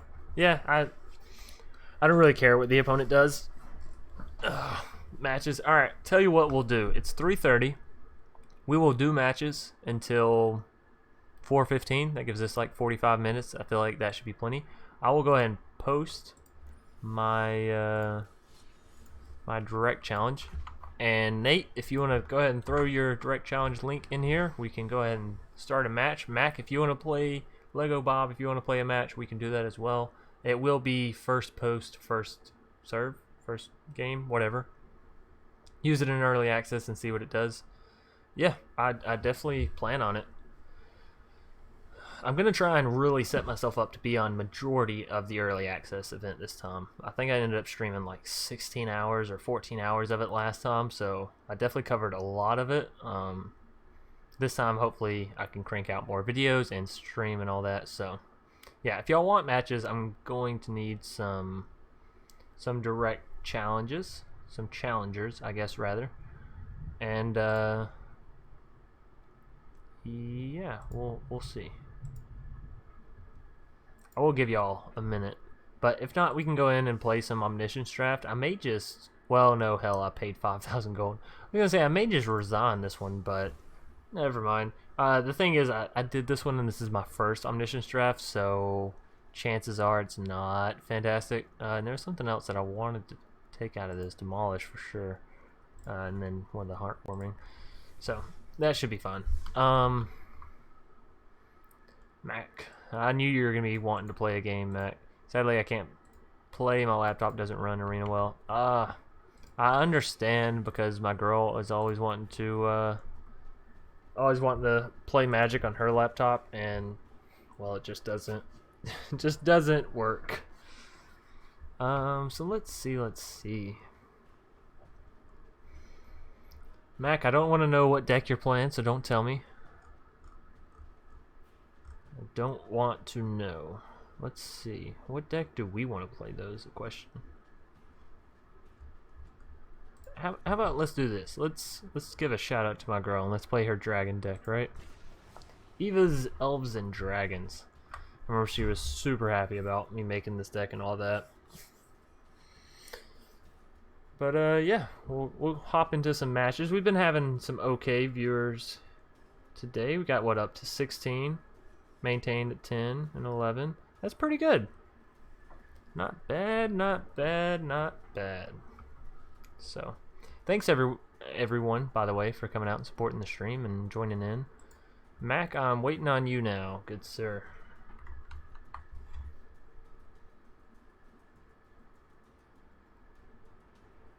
Unless it's just Arena being buggy. I know sometimes... Oh, nope, there you are. I was going to say, I know sometimes Arena gets a bit finicky, we'll say. Ew. That is... that is something. We'll keep it. We'll see how it goes. We're just playing up against some of our viewers now, so I won't feel too bad if I get river stomped. Curb stomped, not river stomped. Where did I get river from? Maybe I was thinking of flooding. I don't know. My brain makes some weird jumps. Y'all should go ahead and know that now. So let's see what Mac has in store for us. We have 3 Paradise and 3 Lavacools. What is this? 6 of my first few cards. Holy shit. What are the actual odds of that? I feel like I have a full house in poker. Jesus Christ. I guess let's discard a Llanowar. Shit, if we can draw into a single forest, we'll be fine, but as for right now, Breeding Pool, I'll take it. Take it and I'll pay that life in a heartbeat. Let's get down to Paradise Druid. Next turn we can get down more stuff, as long as Mac allows it. Okay. He is going to this time around. Thank you, thank you. Yeah, what the hell? You're only going to draw your low mana cards. Mac's playing a Wilderness Reclamation. I'm not gonna lie, that scares the living shit out of me. Let's see what he does here for his first Wilderness Rec. Maybe it's just a big old expansion explosion to my face. I was right. Also, my face kind of looked like that guy's in the explosion, right? Ah.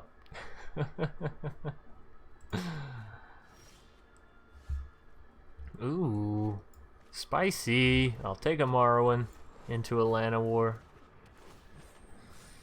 Let's see if we can actually get this dragon combo to go off. You deserve more views. Thank you, Nate. Thank you, thank you. And you forget to shuffle your deck. Yeah, that's what it feels like. Sometimes I hop on Magic and I'm like, doo-doo-doo. Oh yeah, I can't play cards. Ooh, Wilderness Reclamation, 1,000-Year Storm. Mac, you devious little... Aw. You bastard. I take back everything. You're just a bastard now. Just a absolute bastard. Alright, now just don't play a shock and board wipe all my fucking creatures. I know he's tempted to, no? Just got rid of my Nisa. I know how Mac plays because we play together often, like outside of videos and outside of the streams. Not so much here recently, but that's because I've been busier and card been breaking down. Y'all know all that. Also, thanks for the compliment, Nate. And Lego Bob. I was about to say I wanted to call you Bob, but it didn't feel right, you know? Ral. Oh no, it's happening. Hell, he could probably kill us this turn, right? Yeah, when you cast your next, he has 1,000-Year, cast... Oh. Copy the Growth Spiral to my face, 1,000-Year gets charged up one. I mean, maybe with a shock. Does that do it? Copies shock twice. Ral deals one. No, I don't think it. Oh, hey, there's the shock. I guess we'll just get to see here. Awesome. So there's the 1. There's the shock, and there's the 2. Okay, so we go down to 4. Oh, and he untaps, and then he kills me. Alright, GG, Mac. GG indeed. So let's see. Am I even going to get to dodge through the lightning strikes?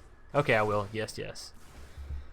Lovely combo. You've found a way to make your 1,000-Year Storm deck pop off at an even earlier rate. That is just outrageous. Alright, so let's see. Nate, did you want to play? You said you wanted to see matches, but I don't see your gamer tag, your challenger name. What is it? Direct challenge name, I guess, is the best word for it. GG. Yeah. Thanks, Elite, bro. Elite or Elite? I don't know. Or Elite? Like Elliot, but no O. Either way, I call it Boom Storm. Nice. Nice. It felt like a boom. It definitely felt like my face just got boomed on. Don't play arena, just like watching. Oh, okay. All right. Well, tell you what, Mac. If you want to run another one back, we can run another one back for Nate, and then we'll hop into that Omniscience, and we'll see how how janky that deck is that I brewed up earlier, or drafted up rather. Didn't brew it. What do we want to play against Mac? What do y'all think? Now, those are some old decks down there. Probably shouldn't be going that far back. Tell you what, let's play one of these decks that we actually didn't get to showcase. So the Jesse Watson Life Gain and the Cody Jones Death Touch. We've done Death Touch before, and it's been a while since I've done Life Gain. So we also have a Bont Defenders deck that I always recommended. Yeah, I want to try that out as well. Tell you what, let's just go with the Life Gain deck, then we'll go with the Defenders if Mac is down for one more, and then we'll do Omniscience. I'm trying to get everybody's, you got it, playing another deck. Yeah, sounds good. And Nate, I can understand that. I can 100% understand that. It's kind of like League of Legends with me now. I don't really enjoy playing it, but I can always enjoy watching it. Maybe that's just because I got so hooked on the personalities that were there. Like I'm a cutie pie and all of them like ridiculous faces. Okay, so I think I know what deck Mac's playing already. I think he's playing his Naya Angelic Exaltation Krenko deck. I'm thinking. This looks very similar to that one. Which is an awesome deck, don't get me wrong. But it also means that we could get smashed in the face very soon. There's the Healer's Hawk, showing us no remorse.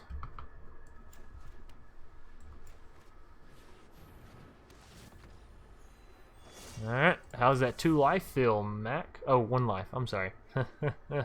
Ignore me. Next turn we have Gideon's Company, so that feels awesome. Krenko coming down.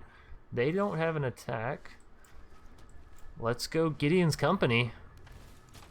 And you know what's awesome? Gideon now goes up to a 5/5. We have a big old flyer we can attack with.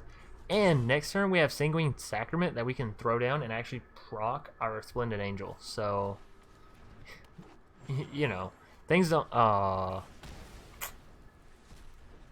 was going to say things don't always come up awesome, but when they do, it seems like they just keep popping off. But then Mac... Oh. How mad do you think Mac is? It's a new game we're going to play. Alright, so attacking with our Gideon is obviously very, very risky. Knowing Mac, he'll throw down the Angelic Exaltation next turn and swing in with Krenko, and it'll just be over from there. Holy shit. Maybe he just swings in with the Swift Blade? I don't know. Krenko. Definitely Krenko, right? Okay. Alright, here comes all the little Krenko bastardlings. No blocks. Pass the damage. My turn. Alright, so Sanguine Sacrament. You Do your thing. So what is it, 4 that we're going for here? Gideon's gets bigger. Can we swing in with Gideon's? Yes, and Resplendent is going to create an angel at the end of this turn. So I think we're fine with this. I think we're fine to swing in here.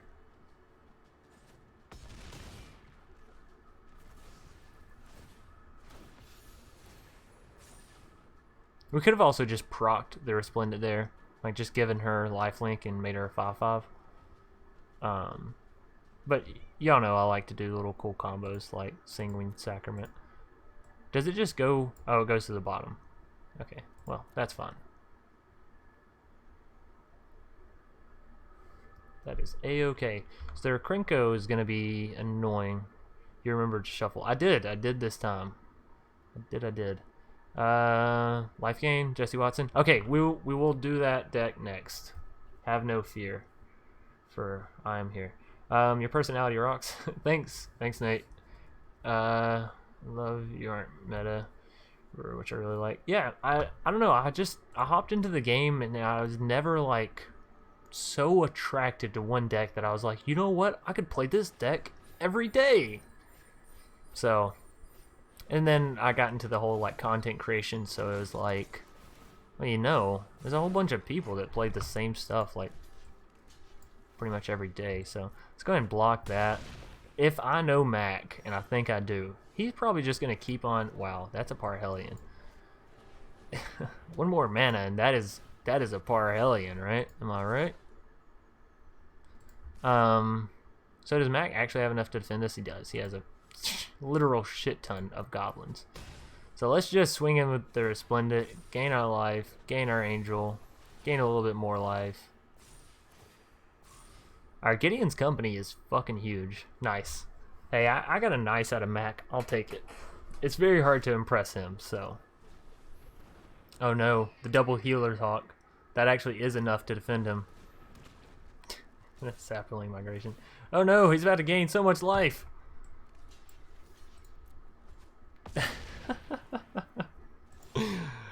This game could go on for a while. Uh-oh, Mac. Uh-oh, Mac. Oh no. Oh no, oh no. Do we want to attack with Resplendent? I don't think so. Let's just keep it as is. So we took their oh, you fucking asshole. Thankfully we do... Oh, there's... Okay. Well, Mac, I see how this is. I see how you want to play. So we have to take out their biggest things and then we're still dead, right? That's how that goes. That is going to be a GG. Mac getting down so many tokens that it was just unavoidable, really. I'm a commander player building a Horizons Dino deck. Oh, sounds spicy. I actually didn't get that into Modern Horizons because as soon as I saw that it was modern only, I was like, well, you know. Wait, did we just play the Jesse Watson life gain deck? Yeah, that's the one we played, yeah? Okay. So then, I answered y'all without even answering y'all. Sweet. Sometimes I'm just very forgetful. We smork face. Yeah, I see that. I see that for sure, Mac. It's 3:45. Tell you what, we're gonna go and hop into some Omniscience games, and then we'll probably wrap it up a little bit before 5, just in case my girl gets off early, / giving me a little bit of time to unwind from the stream, and then, you know, get ready to hang out with her and enjoy the rest of my day, as well as maybe edit the first part of that, the card breakdown for the YouTube. Or maybe I just won't edit it and we'll just throw the whole thing on there and I'll just be lazy and it'll just be for the people that are really interested. Because let's be real, the only people that watch those videos are the people that are really interested. So, you know, and hey, it's my channel. I'll do what I want. WJ256. Let's see what you got for me, broski. Brochacho. Sure. They go first, but, you know. Ideally, with these Omniscience games, you just want to have card draw. You just want to have a whole lot of card draw and then eventual way to murder your opponent.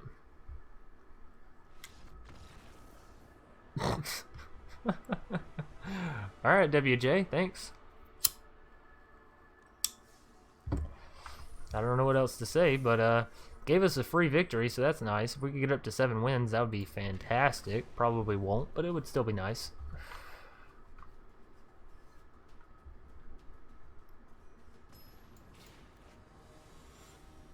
Remember to draw cards for this? Yeah. Trust me, Mac, I remember that a little bit too late. I was going through, like, drafting all my cards, and I was like, oh yeah, this will be good, and that'll be good. And then, like, oh. Well, this is an unfortunate turn 1, but that's okay. But then I was like, you know what? When I got into my first game, I was like, this format was all about card draw. I'm fucking retarded. I was trying to make a Jescott deck, and I was like, wait, colors don't matter. All that matters is card draw, as you can clearly see from my opponent. What a cocksucker.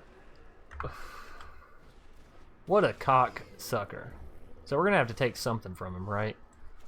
Or do we just kill everything that we can right now? We can't kill his... Yeah. Yeah, okay, so let's go ahead and do this. Solar Blaze. You know, that's the sound of Solar Blaze shooting off. Defiant Strike. Oh shit! He just made me kill my own creature. What an asshole. What an asshole. So, I guess we just take control of that and kill that.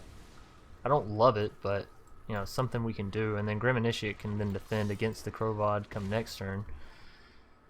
But yeah, we managed to wipe his board for the most part. Vivian's Grizzly is nice. Another Tidebearer Giant. They knew what the fuck they were doing when they drafted. Maybe y'all should go watch this person. Shareth?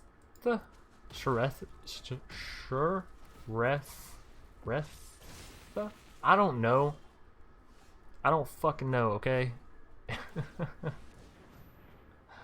Shit. Maybe this Omniscient Draft, maybe these games will take, you know, a little amount of time, and we'll be able to get another draft in maybe. So no attacks. Want to be able to defend. You can finish the Tidebearer. Yeah, I got him. Can you explain the draft format? So basically, all of your spells cost nothing. It also gives you... Okay, so... I mean, I guess it doesn't really matter here. It also gives you one of each color mana in order to, like, activate abilities or whatever. Once each turn. So once on your turn, once on their turn. So that's kind of important to note. Obviously, their Vivian's Grizzly is just doing the Lord's magic right now. Colored mana and Omniscience lol. Yeah. You can finish the Tidebearer. Okay, I've now caught back up. 2. So it deals 2 damage. I mean, does that actually kill their Fibblethip? Or as soon as I target their Fibblethip, does it just go back into their deck? Oh, it actually kills it. Hey! Now we have a 4/2 down to defend stuff with. They're just drawing cards left, right, up, and down. I'll tell you. They have so many fucking cards. Oh no. Trust me. You'll thank me later. Oh no, Teferi!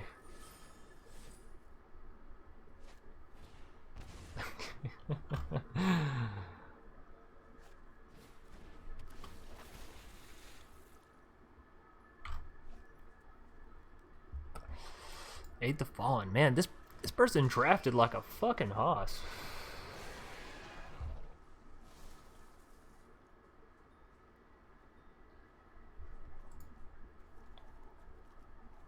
So yeah, now they just get back another Tidebearer and maybe a Ward Scale. No, they're gonna go ahead and attack. Okay. Sarkhan's Karthotsis. Hell, why not skip? Actually, we should probably just go ahead and concede this game. I don't see us winning, but I think I have like 2 or 3 Sarkhan's Karthotsis, English, in the deck, so maybe we can pull it out just with those. We'll give ourselves one more draw. How about that?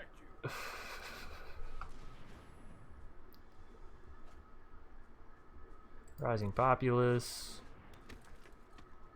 Swing in at my face with everything. That's gonna hurt. So let's see what we draw if we're not dead. Okay, we're not dead. I was about to say, I didn't actually do the math, so, you know.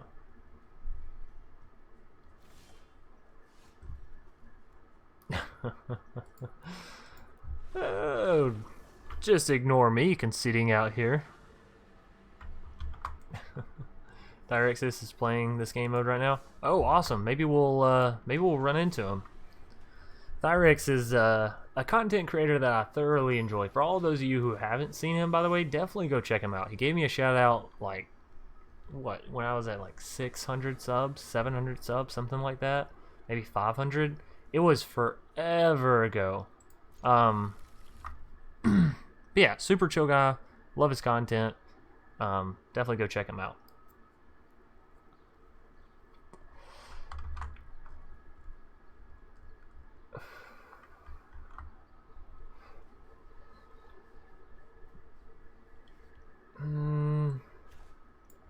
Let's just go ahead and go with this. We're gonna leave Honor the God Pharaoh alone for right now, and we're gonna leave this Sarkhan's Catharsis in our hand.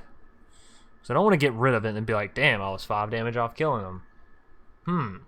I wonder what I could have done differently. Ooh, an early heartwarming redemption. Tidebearer Giant. So apparently Diego also got the memo on the card draw before. Ooh, discards 2 cards and lose 2 life. So let's go ahead and use this, and I guess we'll just have to discard on the God Pharaoh. Unfortunately, maybe we should have just went with it on our turn 1. Oh well, all's well that ends well. Now it's just going to be a standstill on the board until one of us can figure out a way to deal with the other, or just ramps up into enough card draw. I don't feel like we packed enough card draw in our deck. Hey, how about that? There's a heartwarming redemption of our own.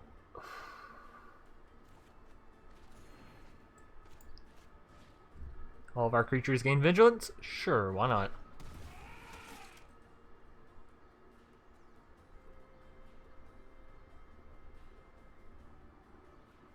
I'm not gonna attack here because I can very, very easily just double defend against my invading Manticore. Sure, I deal 5 damage, but what's the real point behind that?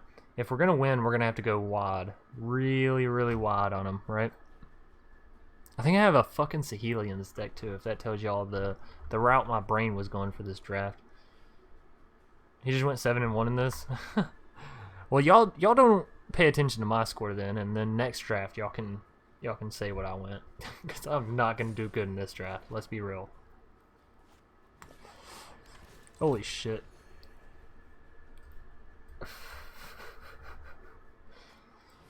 Diego, don't do it to me. Tell you what, we could just always concede this match out and go ahead and do another draft. It's only 355. Also, my girl text, so let me go ahead and see what she said real quick. Real quick. Teo.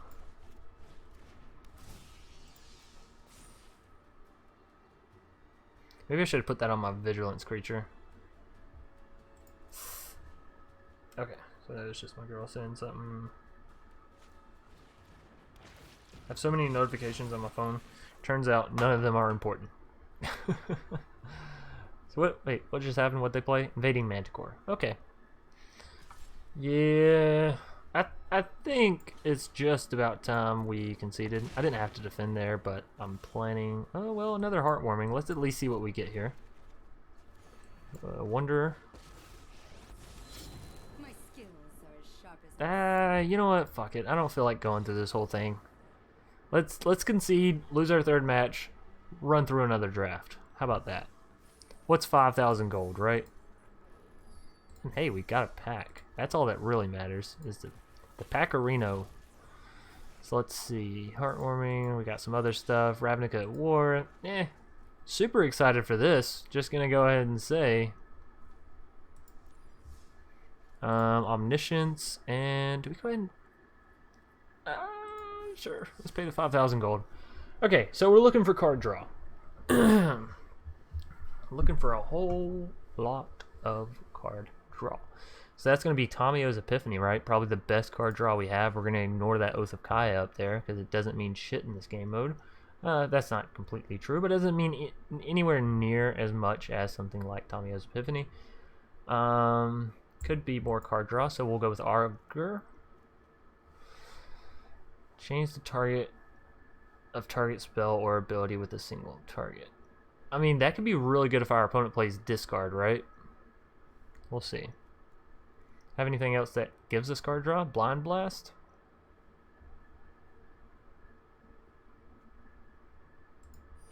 As long as we have a card that gives us card draw on one of these picks, I will pick the card that gives us card draw.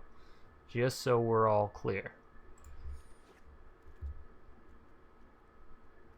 And eventually we'll make a deck out of it. We'll make some form of a deck out of it. Okay, so nothing here has card draw. So what do we want then? What do we want? What do we really, really want? I'll tell you what I want. What I really, really want. I wanna... Y'all just ignore that. Y'all ignore that awful. My thing is, I don't know if I want to go 10th District or Invading Manticore. I think Invading Manticore.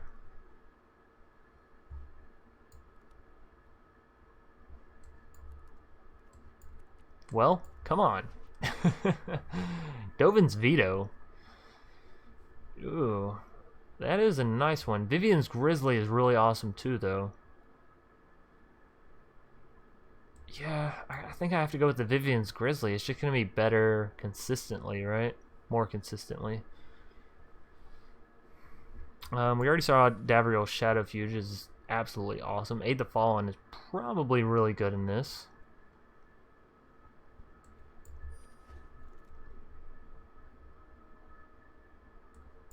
More card draw. Return target instant or sorcery. That could actually be really good because it could allow us to get a Tamio's Epiphany back in hand, which is ultimately our best card draw right now. Let's go with the Bulwark because we want to gain that life arena. Sky Theater Strix is flying, which could be great at being evasive. No Escape could be great at making sure our opponent doesn't get down a creature / planeswalker. But do I really ever want to draw No Escape? Well, I don't really ever want to draw into a Sky Theater Strix either, so... Put target non-land permanent on top of its owner's library. Totally lost. I mean, it could greatly slow down our opponent, right? But Unlikely Aid could allow us to swing in and get some... we'll go totally lost. I feel like in more situations, totally lost is more acceptable. Well, we're not going to be playing Living Twister, right?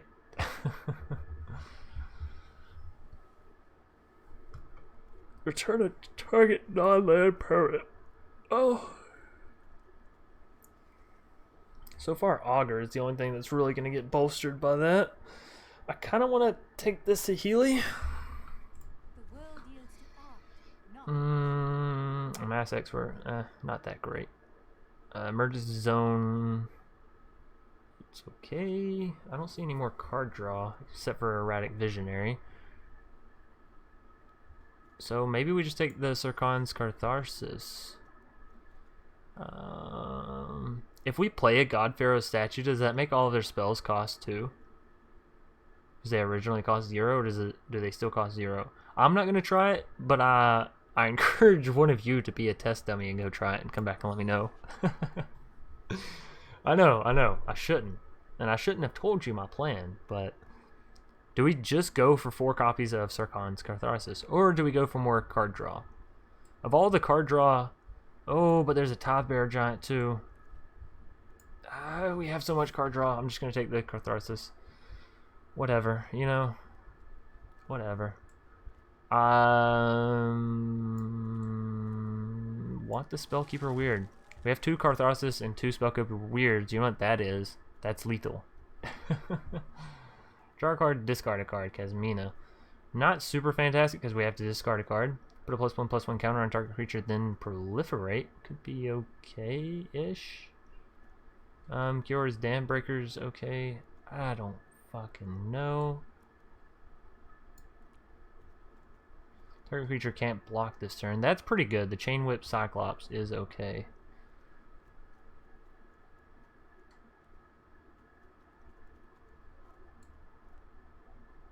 We don't ever want to draw into Courage in Crisis, though. We may want to draw into Cures, Dam Breaker, right? Fuck. Alright, let's take Cures. Callous Dismissal. Something, but we have another card. We have Defiant Strike here. What am I supposed to do? Let's take the Defiant Strike. It's card draw. I said I was going to be... Narset is some... Oh, and they can only draw one card? I see the contentious plan. I want to take it, but I can't turn down the Narset. The Narset is like a... You can't even play this game mode kind of card, right? I like Stealth Mission. Honor the Godfarer is okay, but you have to discard a card in order to play it, so it's like...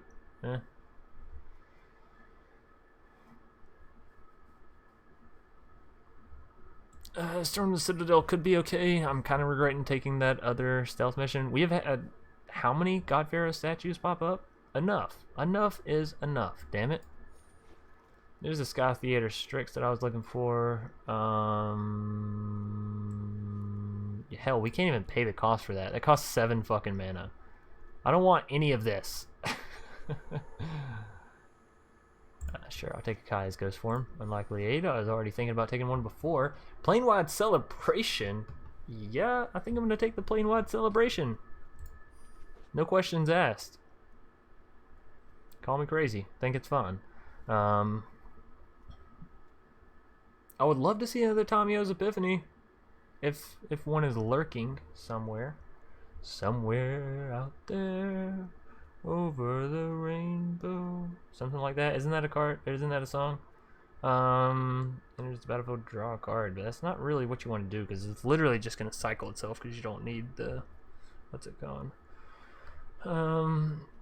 Shit, I don't know. I'm thinking about either taking the Divine Arrow because it is removal, which is fantastic, or maybe just the Thunder Drake because it's something that I want to see how well it does. Spark Double.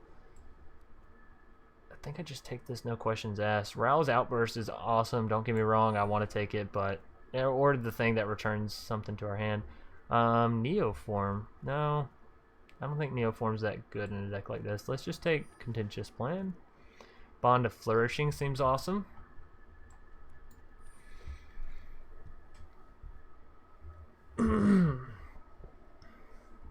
Soren's Thirst is some removal.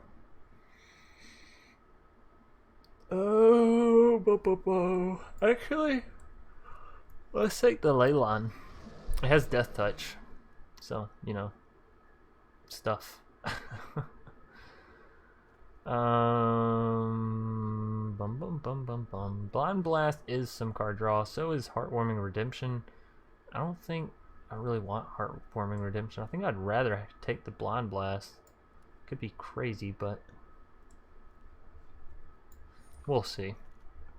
We shall see. Tidebearer Giant. I will pick one up. Honestly, would have liked to have seen more of that card, but it is what it is. We already have a copy of No Escape. Let's take another Bulwark. And I don't know. Huatli's? I mean, Huatli seems okay for our deck, actually, right? Let's take it. Let's take it. See what we can do. Amass 3 or removal. I think I'd rather have the removal. Okay, so let's see.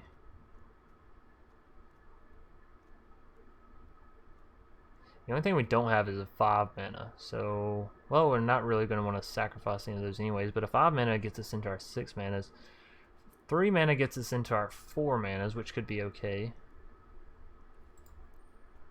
Maybe we take the Heartwarming Redemption though. I don't see Neoform being that fantastic. Honestly, I'd rather have the Wall of Runes Scry than anything, and Crush Descent's definitely getting taken out of the deck. Okay, so you only remove 2 cards, right? So Crush Descent for sure, because they're always going to be able to pay the 2.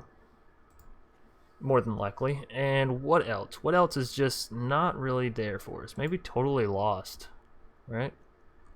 Seems fun. Oh, and we can open our vault. Cancel. Done. Let's open this vault. Let's see what we get. Same thing you always get. 1 mythic, 2 gold, 3 uncommon. Awesome. Now, before I hop into these Omniscience games, let's take a look. Look for ultra value. Zigga Zig Pop. Zigga Zig Pop. Biggest spells, no escape. They will cost 2. Okay. Yes, it makes them cost 2. I had it happen to me. Thunderdrake. Okay, okay. So I should have just taken 3 copies of God Pharaoh's statue there. Or maybe not 3 copies, because you can only play 1, right? I don't know. We'll see. We have a 5 mana draft deck here going for us. What time is it? 4:07. We still have a little bit of time. Thunderdrake. Thunderdrake is going to happen. Speak of the devil. I really don't like the fact that we have an Arboreal Grazer, but we'll make do. So we'll go Thunderdrake, Arboreal Grazer, and we're gonna wait until next turn to play anything else, because we don't want to play our Spellkeeper weird this turn and then our Thunderdrake not be able to do anything. So we'll just go Thunderdrake. Fingers crossed they can't just go absolutely nuts on card draw. So far they haven't. That's positive. But, you know, it could always happen in the last card they play. Nope, it does not. So we will play Blind Blast. And we'll say the Loxodon Sergeant can't defend. Draw a card. Another Blind Blast. So sure, let's go ahead and play Blind Blast on the Loxodon Sergeant again. Stealth mission. Oh my goodness. Tell you what, I'm gonna go ahead and play this. I'm gonna play it on the Arboreal Grazer. And we're gonna wait to play Spellkeeper Weird.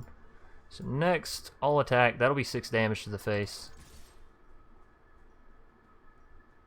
That'll be 6 damage to the face. Okay, there we go. And we'll end our turn on that note. Man, if that Loxodon Sergeant had 1 less health, or if we had gotten that Spellkeeper Weird down a turn sooner, we could have tapped him, returned the Blind Blast, and then, oops, tapped him, returned the Blind Blast, and then killed the Loxodon Sergeant. So that also would have been nice.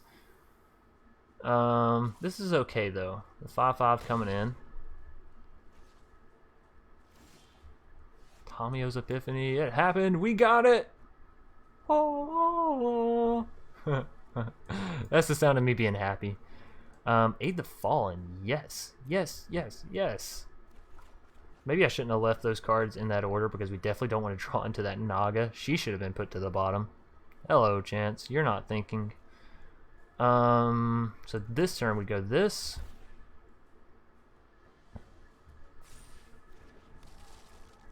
And I believe that's it. Next turn, we're going to go Saheeli, Aid the Fallen. We're going to sacrifice our Spellkeeper, get back our Tamios, and make some shit happen. No, no, wait. Quit.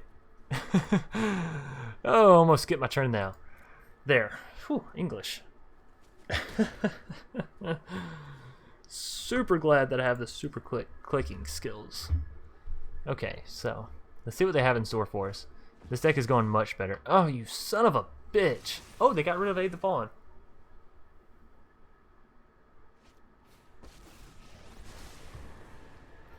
Wait a minute.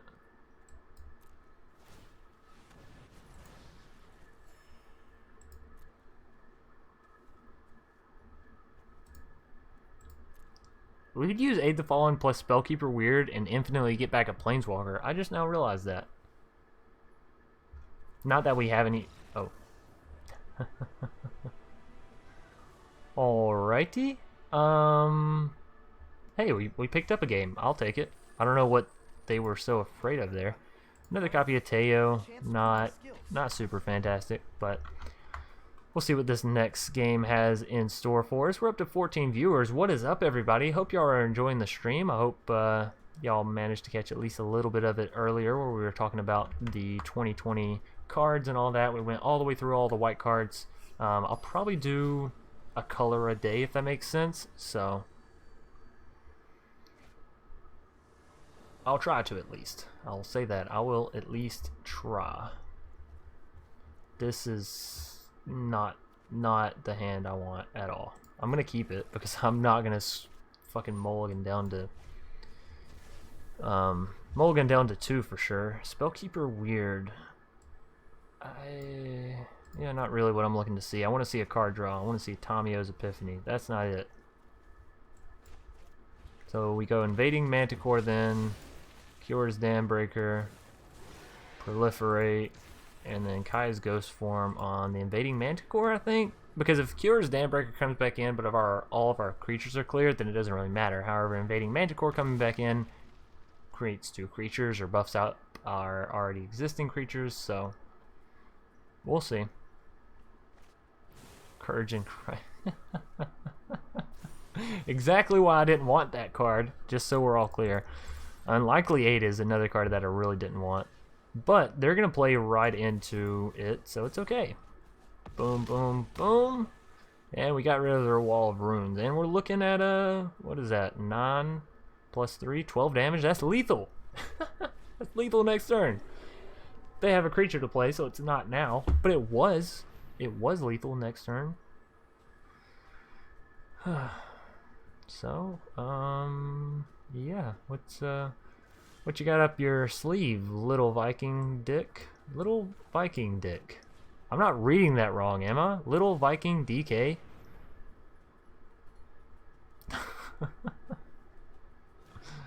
Just making sure. Boom, boom, boom. They have to defend because it is lethal.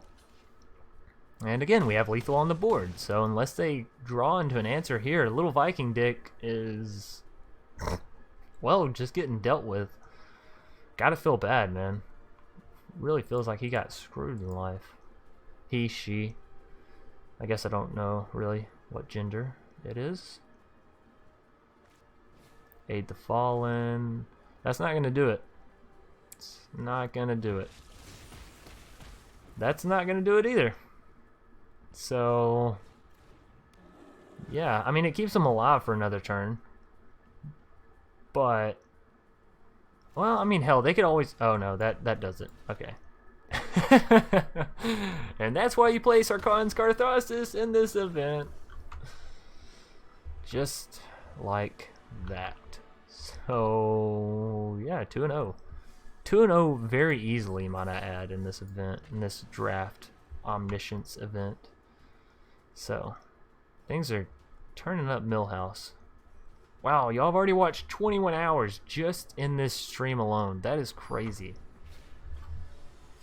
And it's starting to get a little cold in here. I feel like I need to turn off my fans. Flame Burst. I will keep this. Honor the God Pharaoh. Okay, they're going off. Let's see how much they can go off. That's it. Oh, goodness. Alright, Augur of Bolas. Heartwarming Redemption is a whole lot of cards. Sarkhan's Karthostis is a whole lot of damage to the face.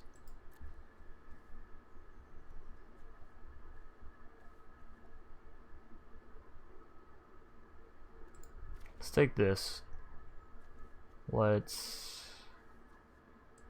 play this, and we'll discard the Wall of Runes. Spark Double. Let's play this. Let's play this onto the Invading Manticore. Save those two. Okay.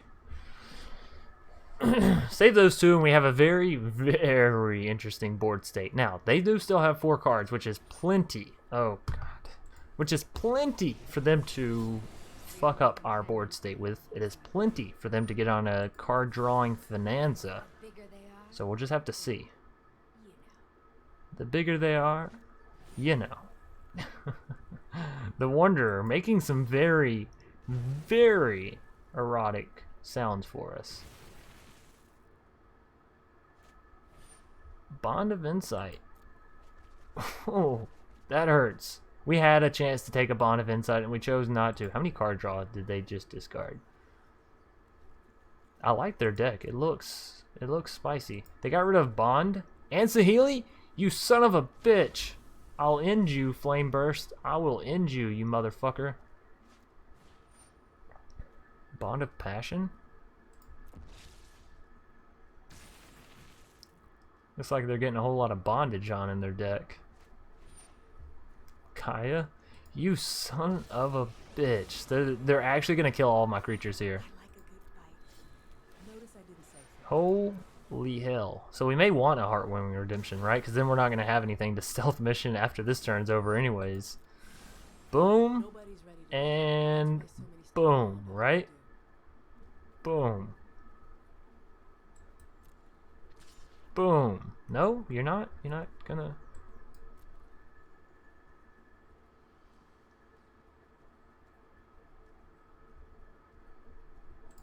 No blocks. Let's go ahead and use Heartwarming. I'm tired of having it. Let's see what we got. Ooh, Tamiyo's. Tamiyo's. Oh, don't use it. Fantastic. Alright, so get rid of that from their hand. Kasmina's Transmutation goes on the Kior's Dam Breaker. And then we Tamiyo's Epiphany. So. We do want to draw a card after drawing these two cards. What do we want? Watley's okay.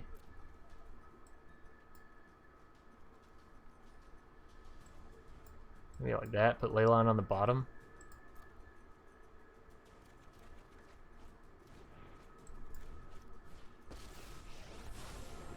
Tell me your story.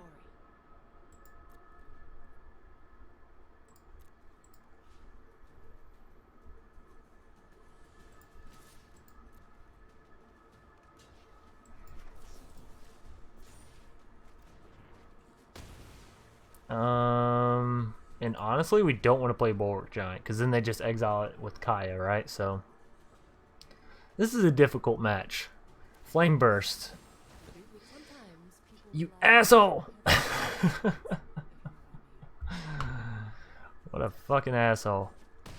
4 damage to the face. Bulwark Giant. Boom. Blind Blast.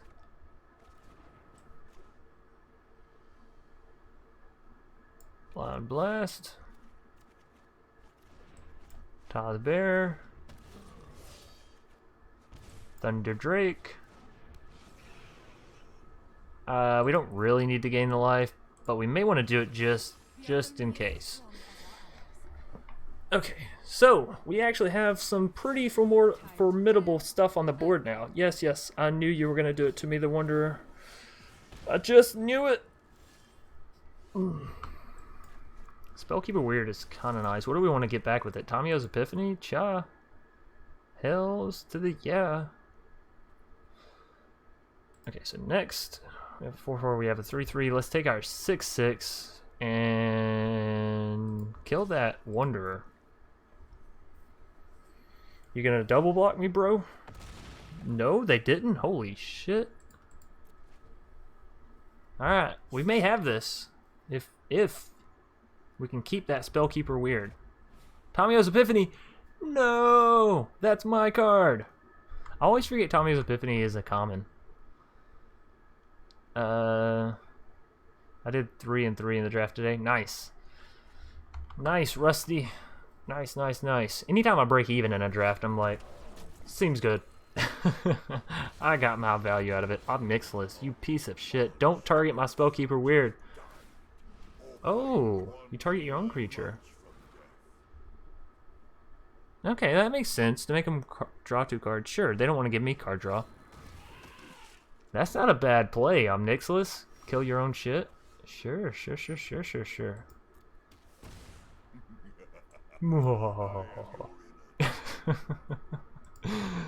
Omniscience, you crazy motherfucker. I can't tell what Omniscience is sitting on. Oh, hey, look. There's the no escape. Alright, so... Let's get the Tamiyo's Epiphany.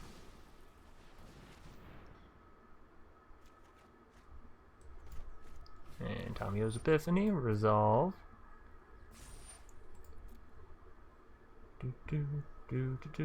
Oh, Narset! Yes, yes, yes. Ooh, Aid the Fallen, though. How much view battlefield? We still have that 3 mana. So, if... Oh my god. Okay. So, I want Aid the Fallen. I want the plane wide. Don't get me wrong. I also want... I want it all! Okay, so let me see if I can do this correct. Yeah, resolve. Hit me in the face. See if I give a fuck.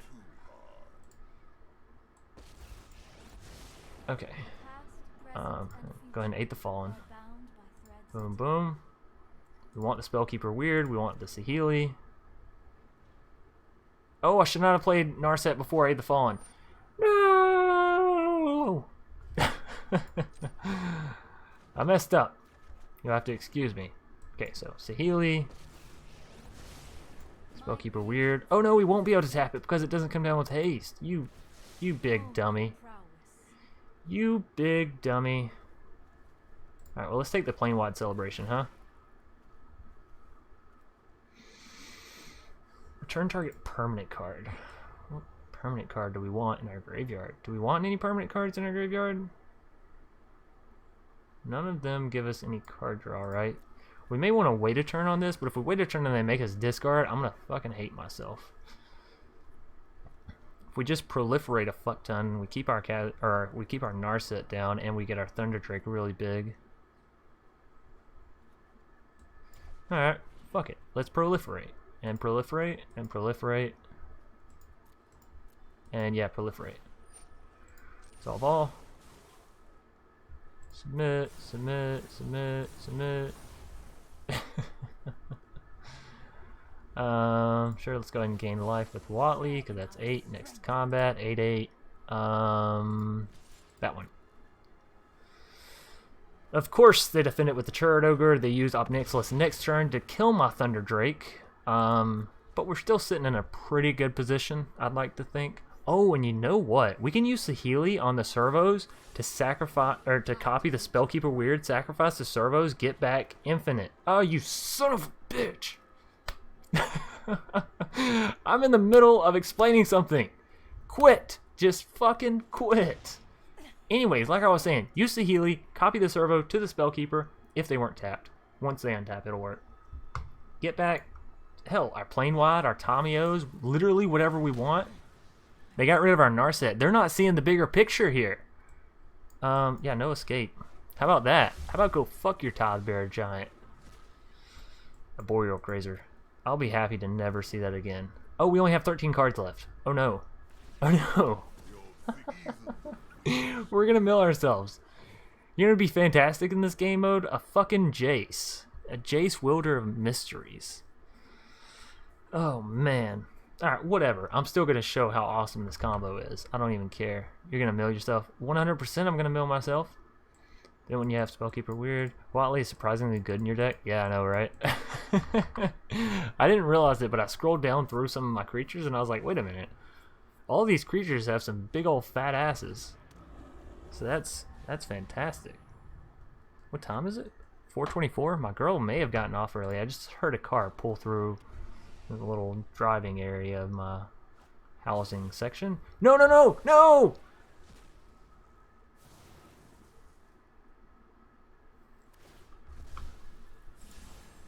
Nobody's ready to die.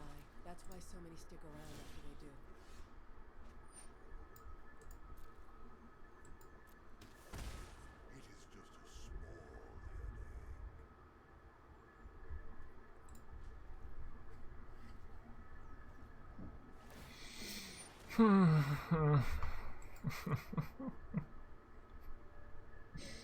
I'm so sad. What the fuck? You just took it. You just took my only... Yeah, I get it. How about this? What if we do that, huh? Make it indestructible. How do you feel about wasting your topple the statue now? Have to get out of here. Thanks for the great content. Looking forward to the vids. Yeah, Nate. Excuse me.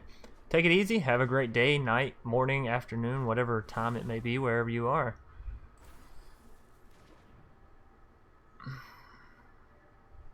That was literally so depressing. Fuck you, Flame Burst.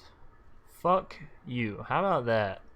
You asshole. Maybe we'll draw into another Spellkeeper Weird on our next turn, and then we can still do it. But man, I gotta say, that was not pleasant. Not pleasant at all. I do not appreciate. They're not gonna attack. Naga. Drew a fucking Naga. I am your inner demon. I am your inner demon. Ho, ho, ho, ho, ho. Tell you what we can do. We can go ahead and use this, copy the Naga, at least swing in, right? Because neither one of their creatures are they going to want to defend with. They probably will defend with one of them, but neither one of them do they want to. Oh no, we can't because we have a Watley. Holy shit, I'm retarded. Ignore me. Ignore me and my nefarious plans of mischief and dubious activities. And yes, I just said that because I wanted to say doobie. Y'all caught me. The gig is up. Oh man. Oh man, oh man, oh man.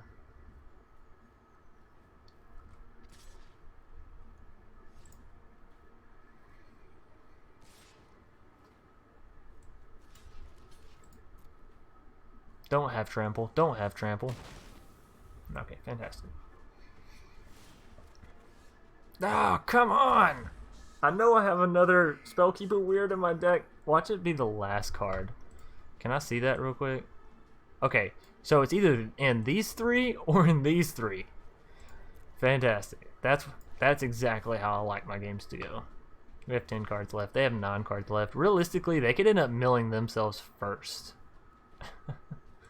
Tell you what I want to do. Copy that. How about that? Can I copy a flyer? Genius is as genius does. Genius is as genius does. Alright. You go there.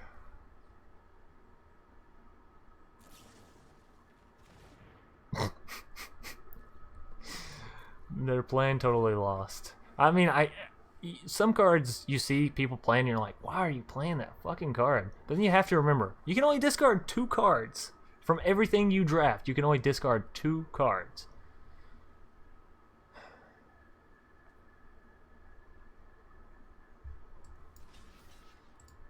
Hit me. That's 9, 11, 13 damage.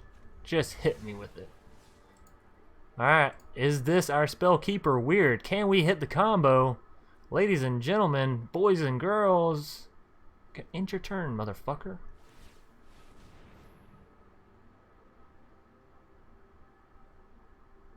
Come on! They're about to kill one of their own creatures. Another Omniscience. Oh my goodness. Oh my goodness. They're actually gonna mill themselves. Oh no. Oh no. They have 2 of them. Oh, feels bad.